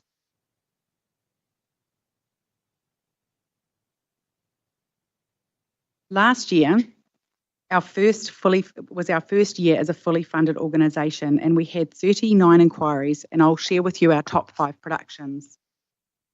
We supported a Coromandel production which had an estimated spend of $150,000 per day for around 14 days, equating to over $2 million estimated spend, with over 400 people involved in the production, including many locals as warriors. The Waikato District, Beyond Goodbye, a Japanese Netflix series, doubled Raglan as Hawaii. Over $425,000 went into Raglan and Hamilton communities. This medium-sized production spent on a range of businesses, including cafes and restaurants, security, traffic, and they engaged with community and paid for the locations and the services of rugby club, surf lifesaving, iwi and hapu, and they employed over 100 locals during their visit. The Raglan Business Chamber, eager to host more filming, collectively has written a letter of support, which you have. Both these productions had great community involvement and much needed economic relief after COVID and bad weather. A massive international production was in Huntly, and Chair Pamela Story was able to visit and view the mammoth social, cultural and financial impact. This production initially was going to import everything and everyone from Auckland. Waikato Screen, along with the service we provided, strongly encouraged the production to spend locally, which resulted in crew being accommodated at Tainui hotels. Catering supplies were purchased locally. There was neighbourhood barbecues. Vouchers were given out, and a minimum of $150,000 was spent in over 3 days. Waitomo hosted a significant international documentary where I personally convinced the producer to choose Waitomo over Auckland. This had an approximate $75,000 to $100,000 spend. And last but not least, The Gone is back after previously boasting $1 million spend last season. This gave exposure to our beautiful region to Ireland. And regarding the spend, asked the local bar and restaurant owner, the Duck and Cover, how many film guests they are expecting tonight.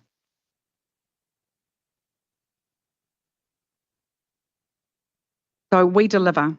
In our first year, we've delivered all we said we would, and we fulfilled all of our agreements and laid the groundwork for success. We have actively facilitated many productions in the Waikato region. We have increased filming in our area, established a robust industry crew directory of over 100 professionals. We've created a regional image gallery and provide regular updates through newsletters and social media. We represented our region in multiple forums, and we even delivered a stunning show reel early. This isn't about potential, it's about proven results, and we've demonstrated our ability to deliver tangible economic returns for our region. We've conducted successful filmmaking workshops, forged meaningful collaborations, and we're on the verge of launching our website. And the pictures, if you pop to the next slide, I can even show you we had a Pam Cavell youth workshop and a dignitary visit, which we took 10 children from 5 different schools on set.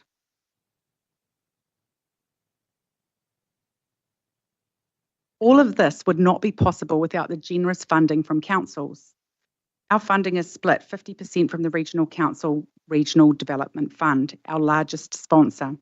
25% of our budget is shared among 9 territorial authorities, and we try to obtain the remaining 25% through community and industry grants.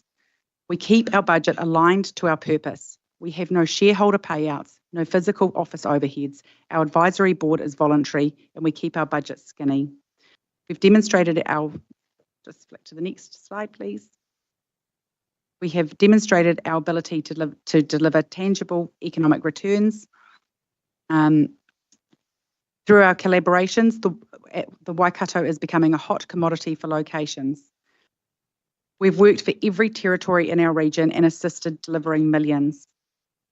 We have 2 more years support from the Regional Development Fund. We ask you to consider for our future to support economic development through Waikato Screen in only year 3 of your budget, and to consider the Regional Development Fund be used for this purpose or to be used for the purpose of regional development. This is our region, and this is our region that this is so our region can keep continuing to reap the rewards from what we have been delivering. I ask you to think of the future, not just the now, for the long-term benefits. Thank you. Thank you very much. We probably have time for one question or a wrap up, or go ahead, Stu.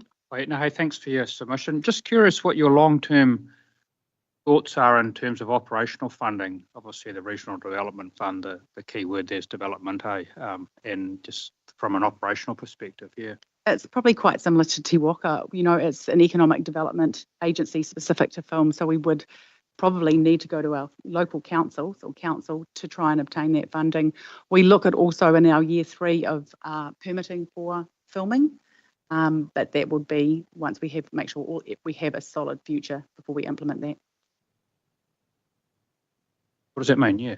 So they'll be applying through Film App. It's rolling out through the country. So if you want to permit in a public place, you actually have to apply through the council for permitting, and it's a paid activity.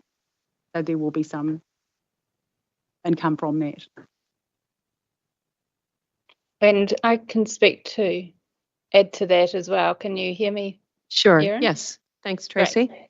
Yeah, additionally, there's great community grants and industry grants. There's significant ones that we've written to for this year that we'll hear in July and August, which your office will receive a substantial report summary of our year as part of our reporting process, and that's will be sent out next week once Connie's just seen it and then sends it amongst your team.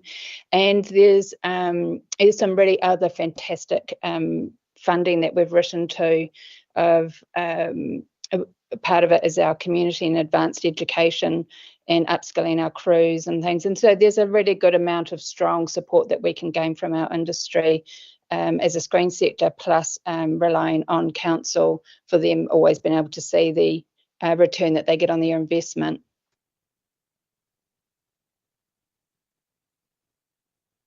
Councillor Dunbar-Smith. Yeah, just wanted to thank you for your submission, but also 25% of the income comes from the TAs. What kind of feedback have you been getting from them, or what are their proposals so far? Are they looking to reduce funding, or what's happening? It depends on the TA and what value it seems to have been adding to the area. So, and some areas that are extremely tight with funding and have been quite verbal about it, they have said it will be really difficult moving into this next LTP. So we are waiting to hear the main feedback, but I would say 50% of the TAs are supportive of Waikato Screen and continuing their funding for us. So thank you for a very detailed presentation. It's very professional, and thank you for appearing before us. Yes. Great. Hey, thank you very much. Appreciate your time and your energy and the contents of your submission for our consideration. Thanks, Tracy. Thanks, Erin. Thanks, Esme. Thank you. All right. Our Go Eco presenters, I don't believe, have arrived online yet, but we do have Eileen from the Guardians of Paku Bay, who's missing off of the run sheet. Do we have that in our page number?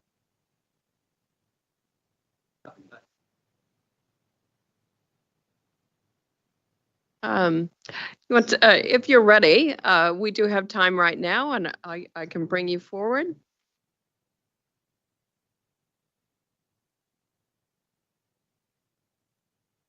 Oh, thank you. My name is Eileen Bisley, and I am on the committee of the Guardians of Paku Bay, Tairua. And just to tell you something about us, we've been working for about 22 years to help protect the Tairua Harbour and its surrounds.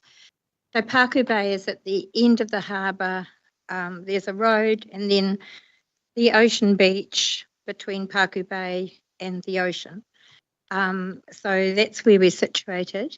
And one of our roles is to review the WRC monthly water quality testing, which has been taken throughout the year and in the Tairua Harbour. And Tony Jacobs is very proactive with the water quality testing. We review the weekly results taken in the nearby marina and nearby surrounds by the Tairua Marine Limited throughout the year. So what we're really concerned about is the continuing trend of the highly contaminated water entering our harbour, and it seems to be coming from Graham's Stream. And the source testing suggests that the cause was from avian or ruminant source. There's very little in the way of bird flocks and only the occasional dozen or so cattle in Graham's Creek through which this stream flows, which is actually towards the back of the Paku Bay area. Local knowledge suggests that the more likely source is caused by leaking water waste system from the large number of houses on the lower lying area along Ocean Beach Road, which are feeding into the public mains wastewater pipe running along through Graham's Creek. So a similar situation is causing the contamination of the stormwater flowing into the marina in the Paku Drive Marina Vale area, which is coming down from the Paku Hill. So the high levels of contamination have resulted in bathers at the popular Esplanade and Paku beaches being exposed to quite serious health risks on occasion. There's been a sign posted at the upstream of Hornsby Road Causeway Bridge saying do not enter the water, and that's been there for the last 2 years, but there's been no further investigation 2 years on. So we're actually asking WRC if you could fund a proper investigation in conjunction with TCDC to find out the true cause of this serious pollution and to fix it for us, because posting a sort of a do not enter the water sign is not really a solution. We also ask that more resources and fundings will be allocated to the WRC team at Whitianga to enable all the good work that they carry out in the Tairua catchment area to be increased to give more protection to our harbour. We ask WRC to provide more funding and resources to work with farmers and the farmers in our catchment and Fonterra to complete all the farm environment management plans and accelerate their implementation. I thank you for the opportunity to submit. Just in relation, your last point about working with farmers, did you see in our LTP our proposals around the primary industry? Yes, and we do. We actually do support the rural compliance and support, which would increase the primary industry rate to, I think it's 376 per property of 20 hectares and more. So we do support that. We got additional. Councillor Marr. Very much. Thanks for your submission today. Have you presented to TCDC's LTP? No, I haven't. And that's just going back to your first point and the water conditions and that. I know that TCDC personally have had an officer spend 14 days going around that Marina Vale, the Peppery Stream, all that. So they must have some up-to-date information on that. That only took place probably about 6 weeks ago. Okay. Wayne Price went around and did checking all the manholes, doing all the stormwater stuff and everything like that. Right. So I would suggest that that's the place to follow up on that. With that right. water testing and stuff. Yeah. Okay. Thank you. Councillor Kneebone. Oh, no, I was just curious as to whether there was any indicators of what might be causing this, because it seems a little bit odd that that tiny amount of farmland would be causing the sort of symptoms you're talking about. Yeah, so as you say, yeah.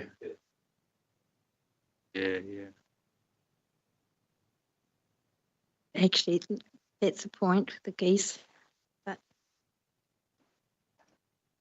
any other questions? There's only a dozen, as I said, there's only a dozen or so.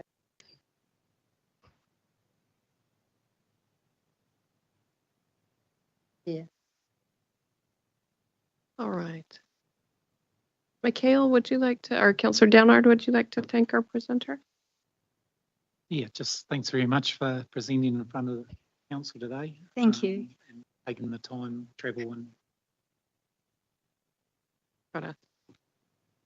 Thank you very much. Oh, and councillors, just to note that that submission was on page 769 of the agenda pack, if you are looking to have a look at that. Okay. Sir? All right, councillors, we've got, now I know this is the last of our external submitters on our run sheet. We are slotting in the Rangatahi voices. They had difficulty with the technology getting through this morning. They were our first up. So we'll be going to Go Eco first, and then we'll bring in Rangatahi voices after that. And then we'll go on to the CE submission after, well, we'll take a break, I think, after that. Okay, so online we've got Joe Wrigley with Go Eco. I don't see Kelly online. Joe, is she joining us as well? No, it was always going to be me. Sorry about that. Oh, you. So Joe, we've got 10 minutes for your organization's submission presentation. So hopefully you can see the clock on the screen. At 9 minutes, we'll ring a bell. And if you would like to allow engagement with councillors and points of clarification to be asked, then I need you to do that within the 10-minute window. All right? Kia ora, everybody. Greetings, everybody. Thank you for your time today. They've put 2 5-minute submissions together so that I can speak to both the Thriving Communities Collaboration and Go Eco submissions, which I intend to do in a timely way right now. Fantastic. So first up is the Thriving Communities Collaboration. So thank you very much for the opportunity to speak.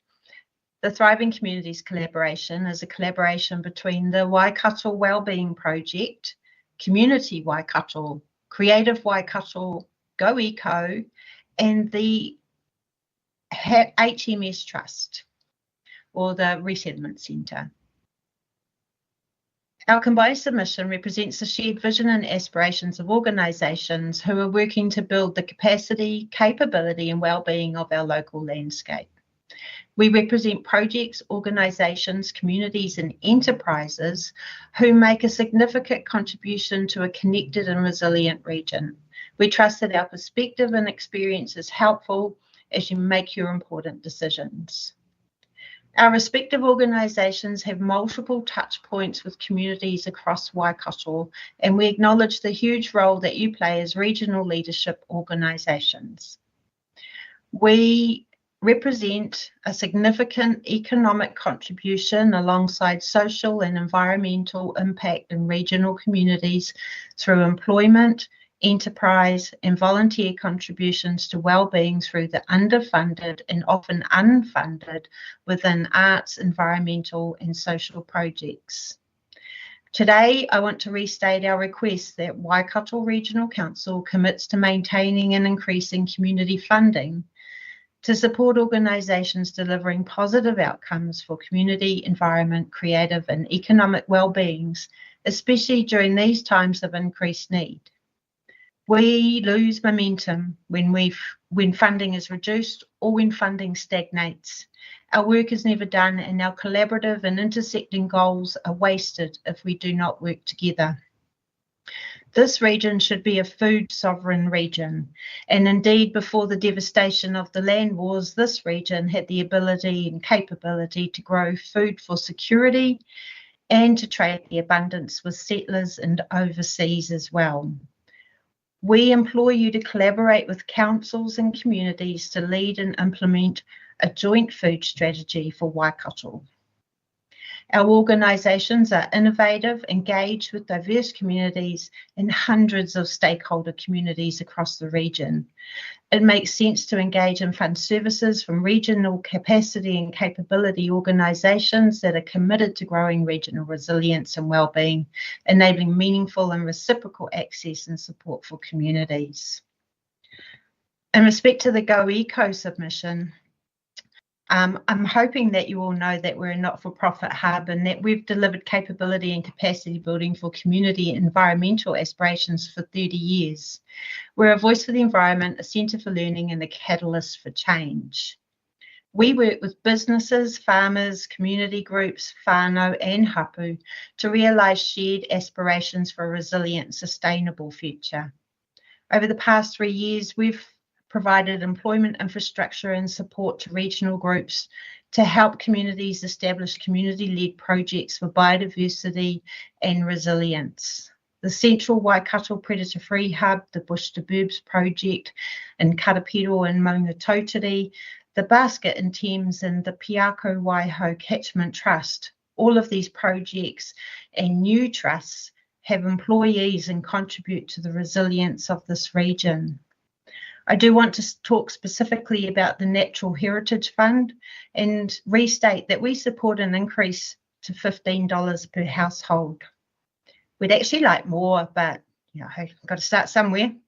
In the last 2 years, we've had access to a small amount from this fund, not to pay wages or costs, simply to provide landowners with support for their work creating an extended predator-free buffer around part of Maungatautari.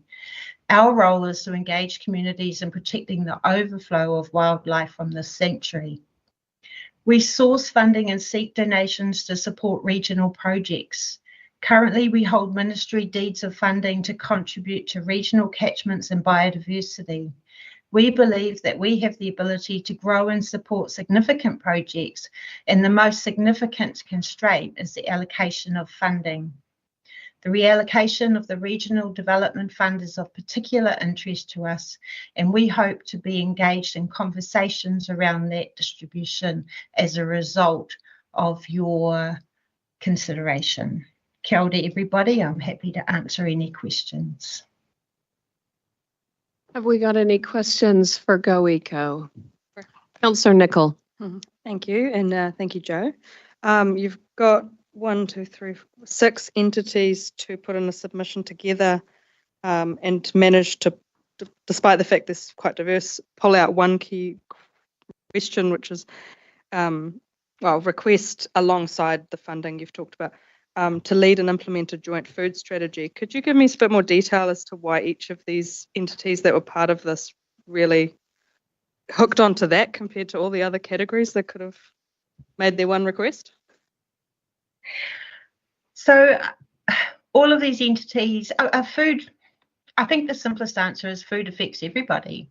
There isn't anybody who doesn't deserve food or isn't entitled to food. Food is the core of every meeting, every project, every whānau, every hapu, every action, everything we do. It's part of our culture, regardless of your cultural identity. Food is in essence something that every family knows somebody who is struggling to access. We believe that in the region, all of the sectors have a role to play in that, and that it is something that is at the centre to everything that we do. So regardless of where you come from or how you identify or where you live, access to food is something that's top of the mind for every household. It's top of the mind for farmers, it's top of the mind for new migrants. It's top of the mind for Māori, it's top of the mind for the arts community, because, all of these communities also have people who struggle to purchase food, but all of these communities have people who have knowledge about growing food. And we believe that Waikato has a leadership place in developing a food statement. Thank you. I don't see that lights on yet, so if I could just ask, and if we didn't do that, what's your concerns in the food space? Our concern is that the need for food would continue to grow, that the misunderstandings of the role of farmers in food production in the community and in the region would continue to grow, that misinformation would cause strain and stress in these communities. You keep going, Joe. sorry. Oh, sorry. And that the World Economic Forum has said that misinformation is our greatest enemy, shared enemy at this time. And we know that farmers and producers are feeling the strain for that, and want to have a solid place in the provision of food for Waikato communities. Thank you for that, Joe. I know you're a champion for farmers. Cheers. Thanks for that, Joe. I was just wondering if you wanted to touch on some of your submission points in relation to regional transport. I'm a bit like, we're waiting for the decision today, but we are strong advocates for regional transport and for the continuation of the idea of connecting the inland ports and the regional hubs in that golden triangle framework. We think that there's a place for regional transport, both for workers and commuters, as well as for freight and business. And tourism as well. We think that it is something that should be resourced in a much stronger way. It has a huge role in lowering regional admissions, but also in decongestion and getting things to the places that they need to be. Great, thank you for those points. With that, can I get Councillor Cookson? Can I get you to thank our presenter? All the way from Warrensville, Councillor Cookson. Yeah, thank you for your time and all your effort in putting your submission together. And I'm sure that all the councillors here today have heard your passion and your dewey for your region. So thanks very much for that. Awesome. Kia ora, everybody. Thanks, Joe. All right. Do we have Rangatahi voices online? If we've got Rangatahi, oh, we do. Fantastic. Okay.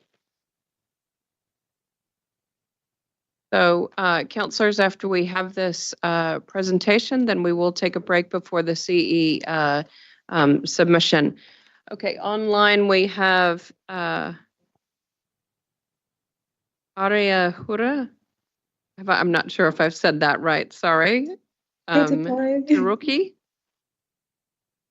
Ai, ko aria ahui a Teruki tōku ingoa. All right, we've allowed 10 minutes for your submission. We do have the materials in front of us. We'll ring the bell at 9 minutes. I encourage you, if you would like to allow councillors opportunity to engage, that you allow for that within those the 10-minute time slot. All right? Okay, off you go. Ka pai, tēnā tātou katoa, ko aria ahui a Teruki tōku ingoa. I am the co-chair for Rangatahi Voices alongside with Rosalie Norton and Mitchell Jordan. So I'll be representing on behalf of our group today, which is a combination of rangatahi across the Waikato Regional Council, where we sit and meet every second week at Waikato Regional Council. So our submission was based around 3 areas. Most of it was around the natural heritage rate, the economic funding and the public transport. What we found is that our rangatahi met with councillors just to ensure that they had a further understanding of what was being circulated and what their input was required on. What we found is that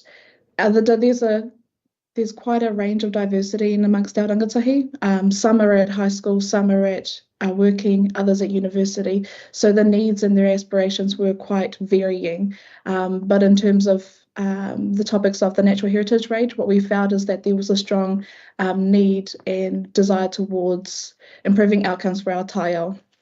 It was quite a robust discussion, but our rangatahi, although very keen taiao experts and warriors, they noted that they also couldn't quite meet the, depending on the demographic, couldn't quite meet the different rates. But it was agreed that increasing or staying at the current rate was our preference. In terms of public transport, we found is that the needs again were very varying across the different regions. For those in Hamilton and across the room, actually, it was unanimous that option 1 was our preference, based on an indication of around the room and on our Zoom attendees. But what we found is option 2 was not preferable at all, but that was the priority of our rangatahi at the time. Moving on to regional economic funding, what we found is that for the indication of the room, the preference was to go through option 1 to continue it at this stage, as long as it's cost neutral and can use the funding from potentially other regional development fundings just to balance it. But yes, that was primarily the thoughts of the rangatahi at this stage. All right, thank you for that. Any questions from councillors? Councillor Clarkson. Oh, thank you for your presentation. I was just wondering, did you undertake any process where you recorded the different proportions of support for some of those options? Did you, you could have reported to us what the numbers were for how many people supported, option 1, 2, or 3. Did you record that sort of information? Yes, we did in one of our documents. For public transport, it was, we didn't collate the exact numbers, but of our attendees, we had about 17 participating in our meeting at the time. And what we found is that for public transport, there was unanimous for option 1. For the other options of natural heritage, option 1, increase for inflation, was 7 people. Option 2, increase to $15, was 6 people. In option 3, there was no votes for that one. Yeah, that's exactly what I wanted to hear, because I saw the debate in your document and I was just wondering whether you had that data, and having that data is very useful. Thank you very much. Ka pai, tēnā koe. Any other questions? Not a question, Pamela, Oh, but sorry, yes. Councillor anō Mahuta. nei kei te mihi kia koutou aria huia. Tēnā koe. Kare he pātai me ahua whakaro ke koutou, me pēwhia e rongo ai ngā mahi katoa te kaunihira tā koutou reo. Ahakoa tēnei pētihana I ngā mahi katoa no reira nei anō te mihi kia koutou. Just thanking Aria Huia for presenting their views and inquiring of her how we can get their ongoing voice into our mahi, because they exist to support us. Tēnā koutou, kia ora. Tēnā koe. Have you got any thoughts for us on how we might more actively engage with rangatahi voices? Well, Rangatahi Voices meets every second week at the Waikato Regional Council, and there's always an opportunity for councillors to meet with us, or even any local groups that are interested in sharing their views or wanting to hear the views of rangatahi. But ultimately, if there are any questions that you have, that's the platform to get in touch with us.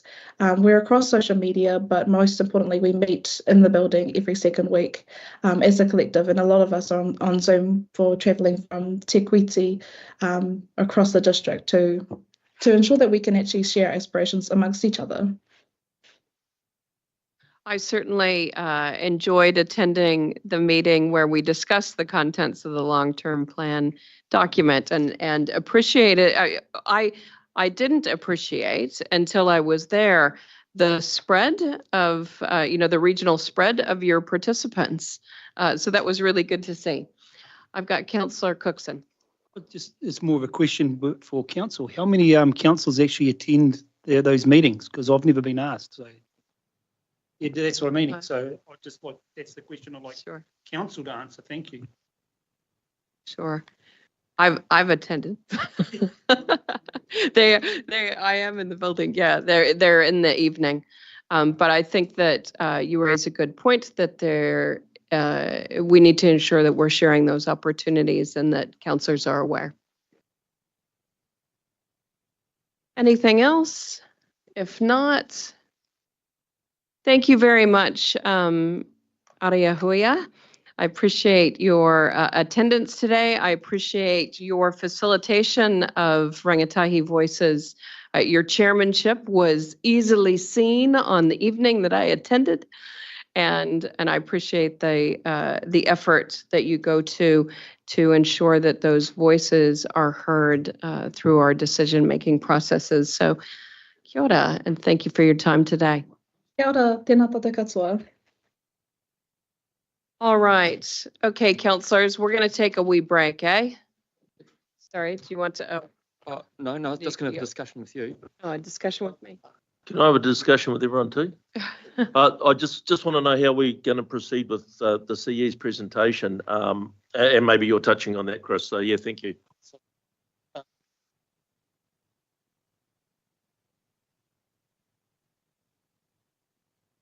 I think everybody needs a break. We have been sitting for quite some time. So I'm going to suggest we adjourn for 10 minutes. And just to note that, sorry?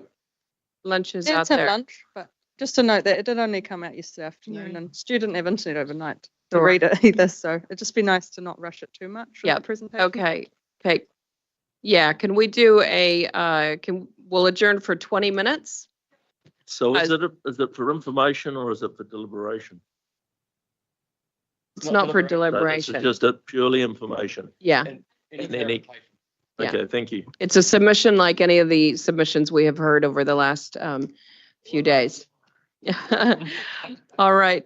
Okay, so we will adjourn the meeting at 12:56 and we'll be back in 20 minutes.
All right, councillors, we will reconvene the meeting. It is 1:24.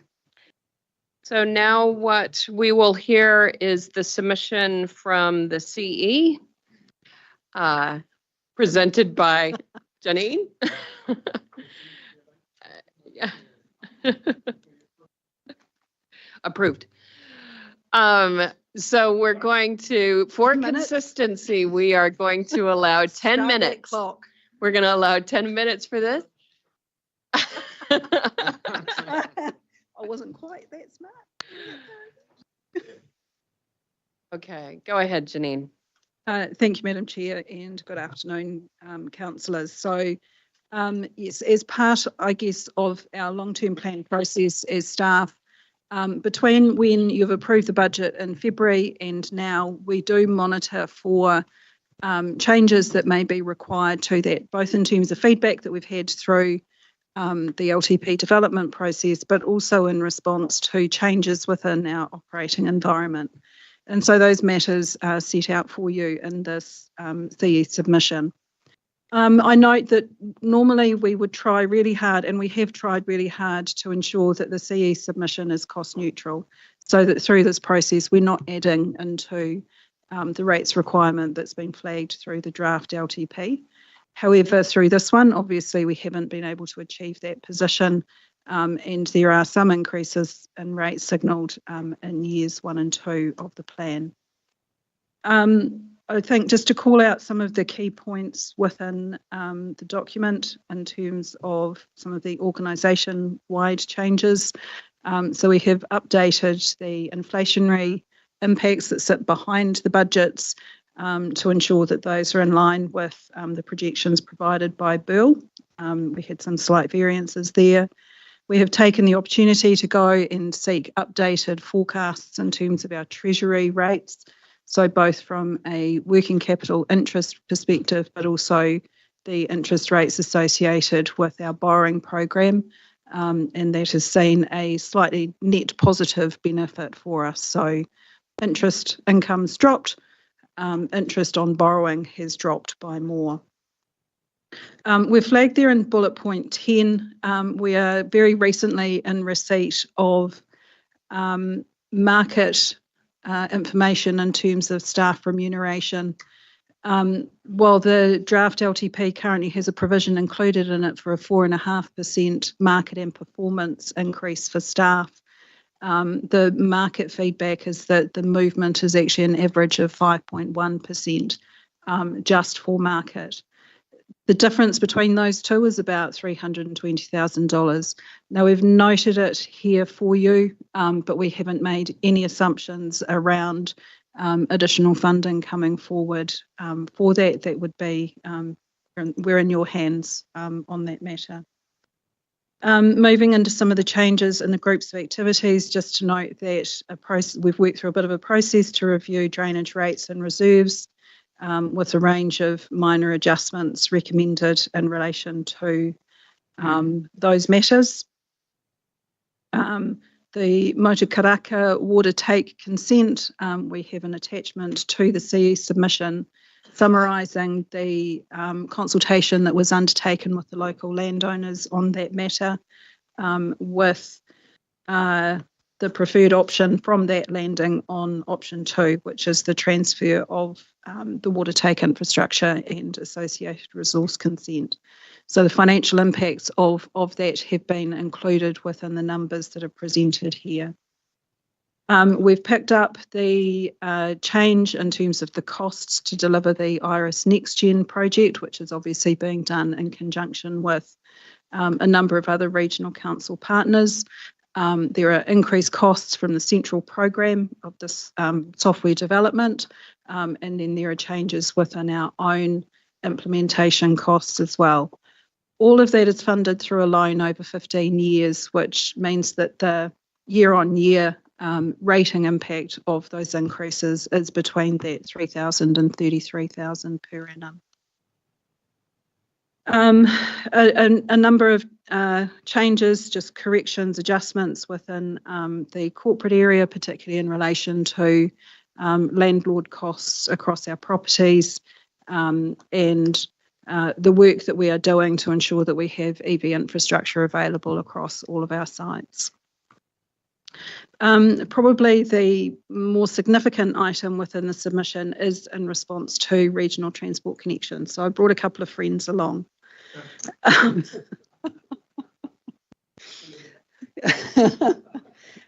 So this is the area that at the end of the day is driving the increase in rates revenue that we are seeing, with an additional 2.4 million of net cost in year one requiring funding, primarily in relation to those fair pay and pay equity agreements for bus drivers.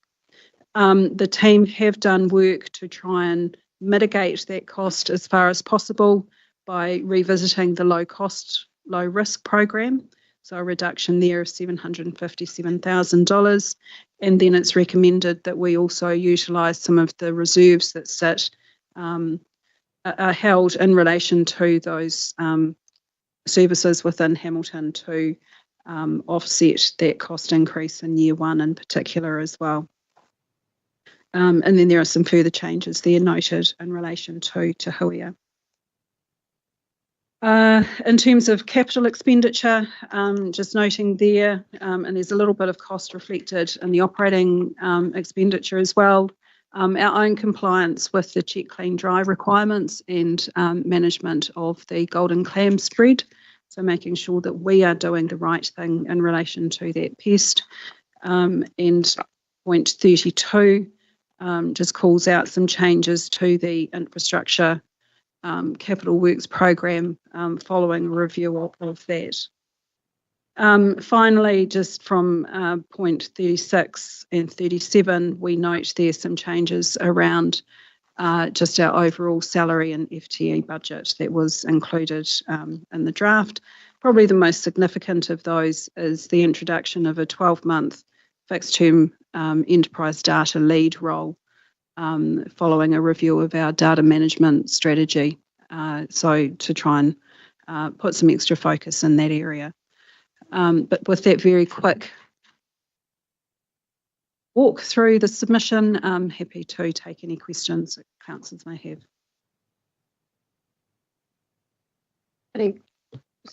Councillor Hughes. Silent for a few days, I better say something. Existence. Thank you, Janine, for that report. Would it be possible for you to share the bill inflation projections with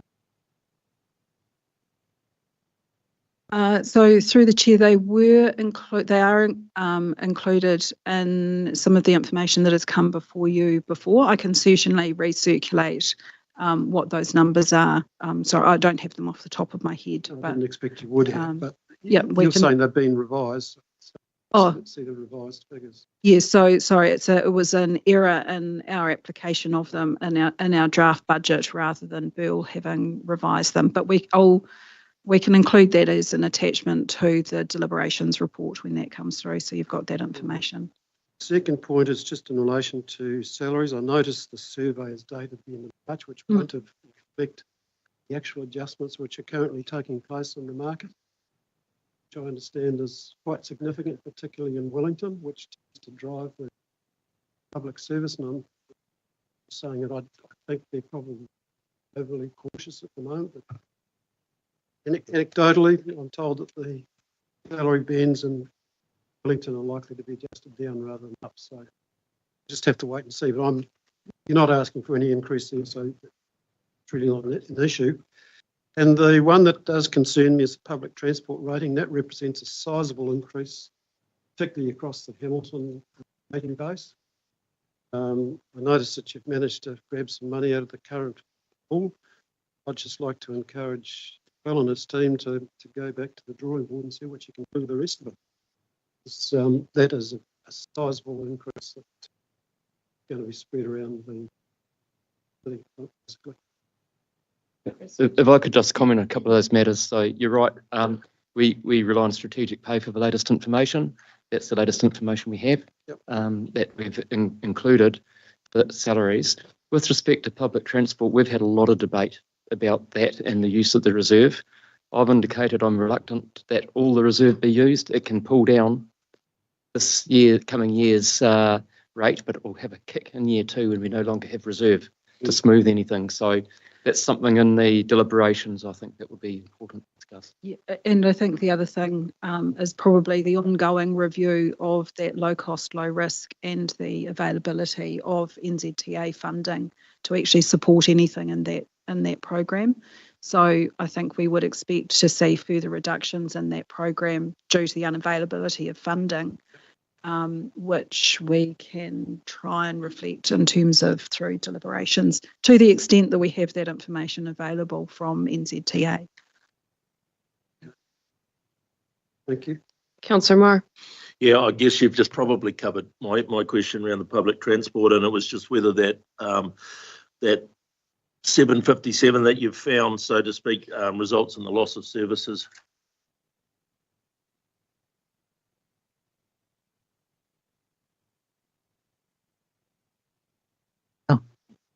Through the chair. Yes, it does. It's identified in the low cost, low risk program as trials.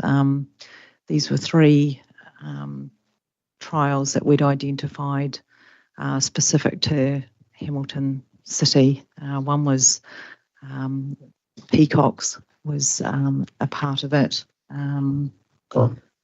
So these are future trials, just for my clarity? Yeah, They so not are. existing So trials. the existing trials we haven't touched.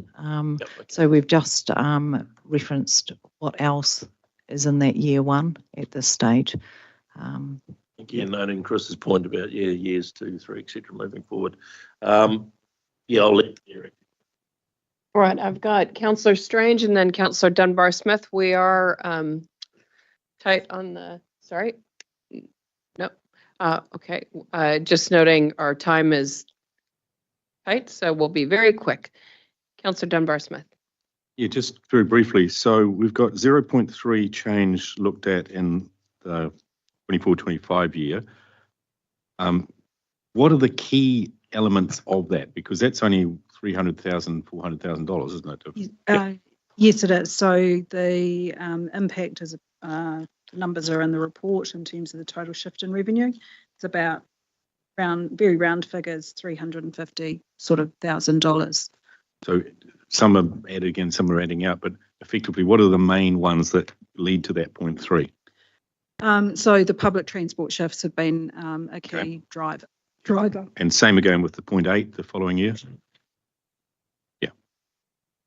I'd want to thank our submitters for presenting to us and congratulate them on a well-prepared document.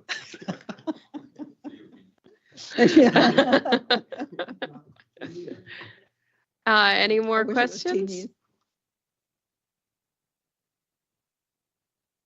You want to use your mic? The reality is I don't believe the 10 minutes applies. So yeah, I'm just going to be talk civic. later anyway. Well, I am being judicious in it.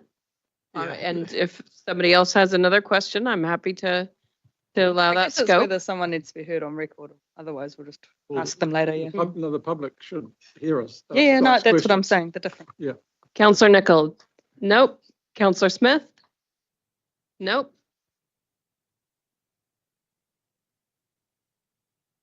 All right, if there are no more questions, thank you very much for your submission. Thank you on behalf of him. All right. Okay, democracy. Dave, what else have we got to do today? One thing. We have a resolution on the screen to receive the report for the 2024-2034 long-term plan hearings, which of course includes all of the submissions, including those that have presented to us in person over the course of the last few days. And should we note that the submissions will be considered at a later date during deliberations? The agenda was very clear, and excuse me, that this was a meeting specifically for hearings only. But if that would add a degree of comfort, we can add that to the resolution. Happy to move that then. Happy to second. All right, we have a mover and Councillor And- Smith and a, sorry. I just want to note, thank you, Dave, for sending through that email this morning with the, in particular in relation to the Te Waka section, which I know there were bits cut off from it in the original document, and I just want to reassure anyone listening or otherwise that we have received them in full, and we'll be reading more tonight. Great. All right, we have a mover and Councillor Smith and a second and Councillor Nicol. All those in favour? Opposed? Carried. Yes? I just also pass on my personal thanks to Leah, who's done an outstanding job. It's one of the best I've seen from an LTP, and Dave adequately there, but Dave adequate. I don't want to take away from Leah because he told me that she did it all. I'm happy to sit in the adequate camp. Thank you very much. No, thank you to you all. Yes, well done, Leah. Thank you very much for your support during the last 3 days. And thank you, Dave. You are far more than adequate. A spectacular bell ringing. All right. Okay, well, we will declare our, sorry. Oh, yes. Yes, let's close with a karakia. And just before we do, yeah, look, I want to thank all the staff. I want to thank the councillors. Actually, I think you've done a really great job in asking questions. And I just, yeah, we've got a lot of work to do to come to the deliberations, and yeah, the hard work will begin. Anyway, unahia mai te uru tapanui, kia wātia, kia mama, te nākau, te tinana, te hinanaro, I te ara takatu, koe rā e rongo, e whakaria aki ki ronga, kia tina, humiai, huiai, tai ki e. All right, we will declare the meeting closed. Sorry? You did indicate that you were going to ask if there were any matters that the councillors wanted staff to work on. Oh. Mine have been satisfied at the moment, so. Are there any other matters that councillors would like staff to compile additional information ahead of the deliberations? I have questions, but I can just circulate them by email as well. So great. Don't need to list them now. Obviously, people are ready to go.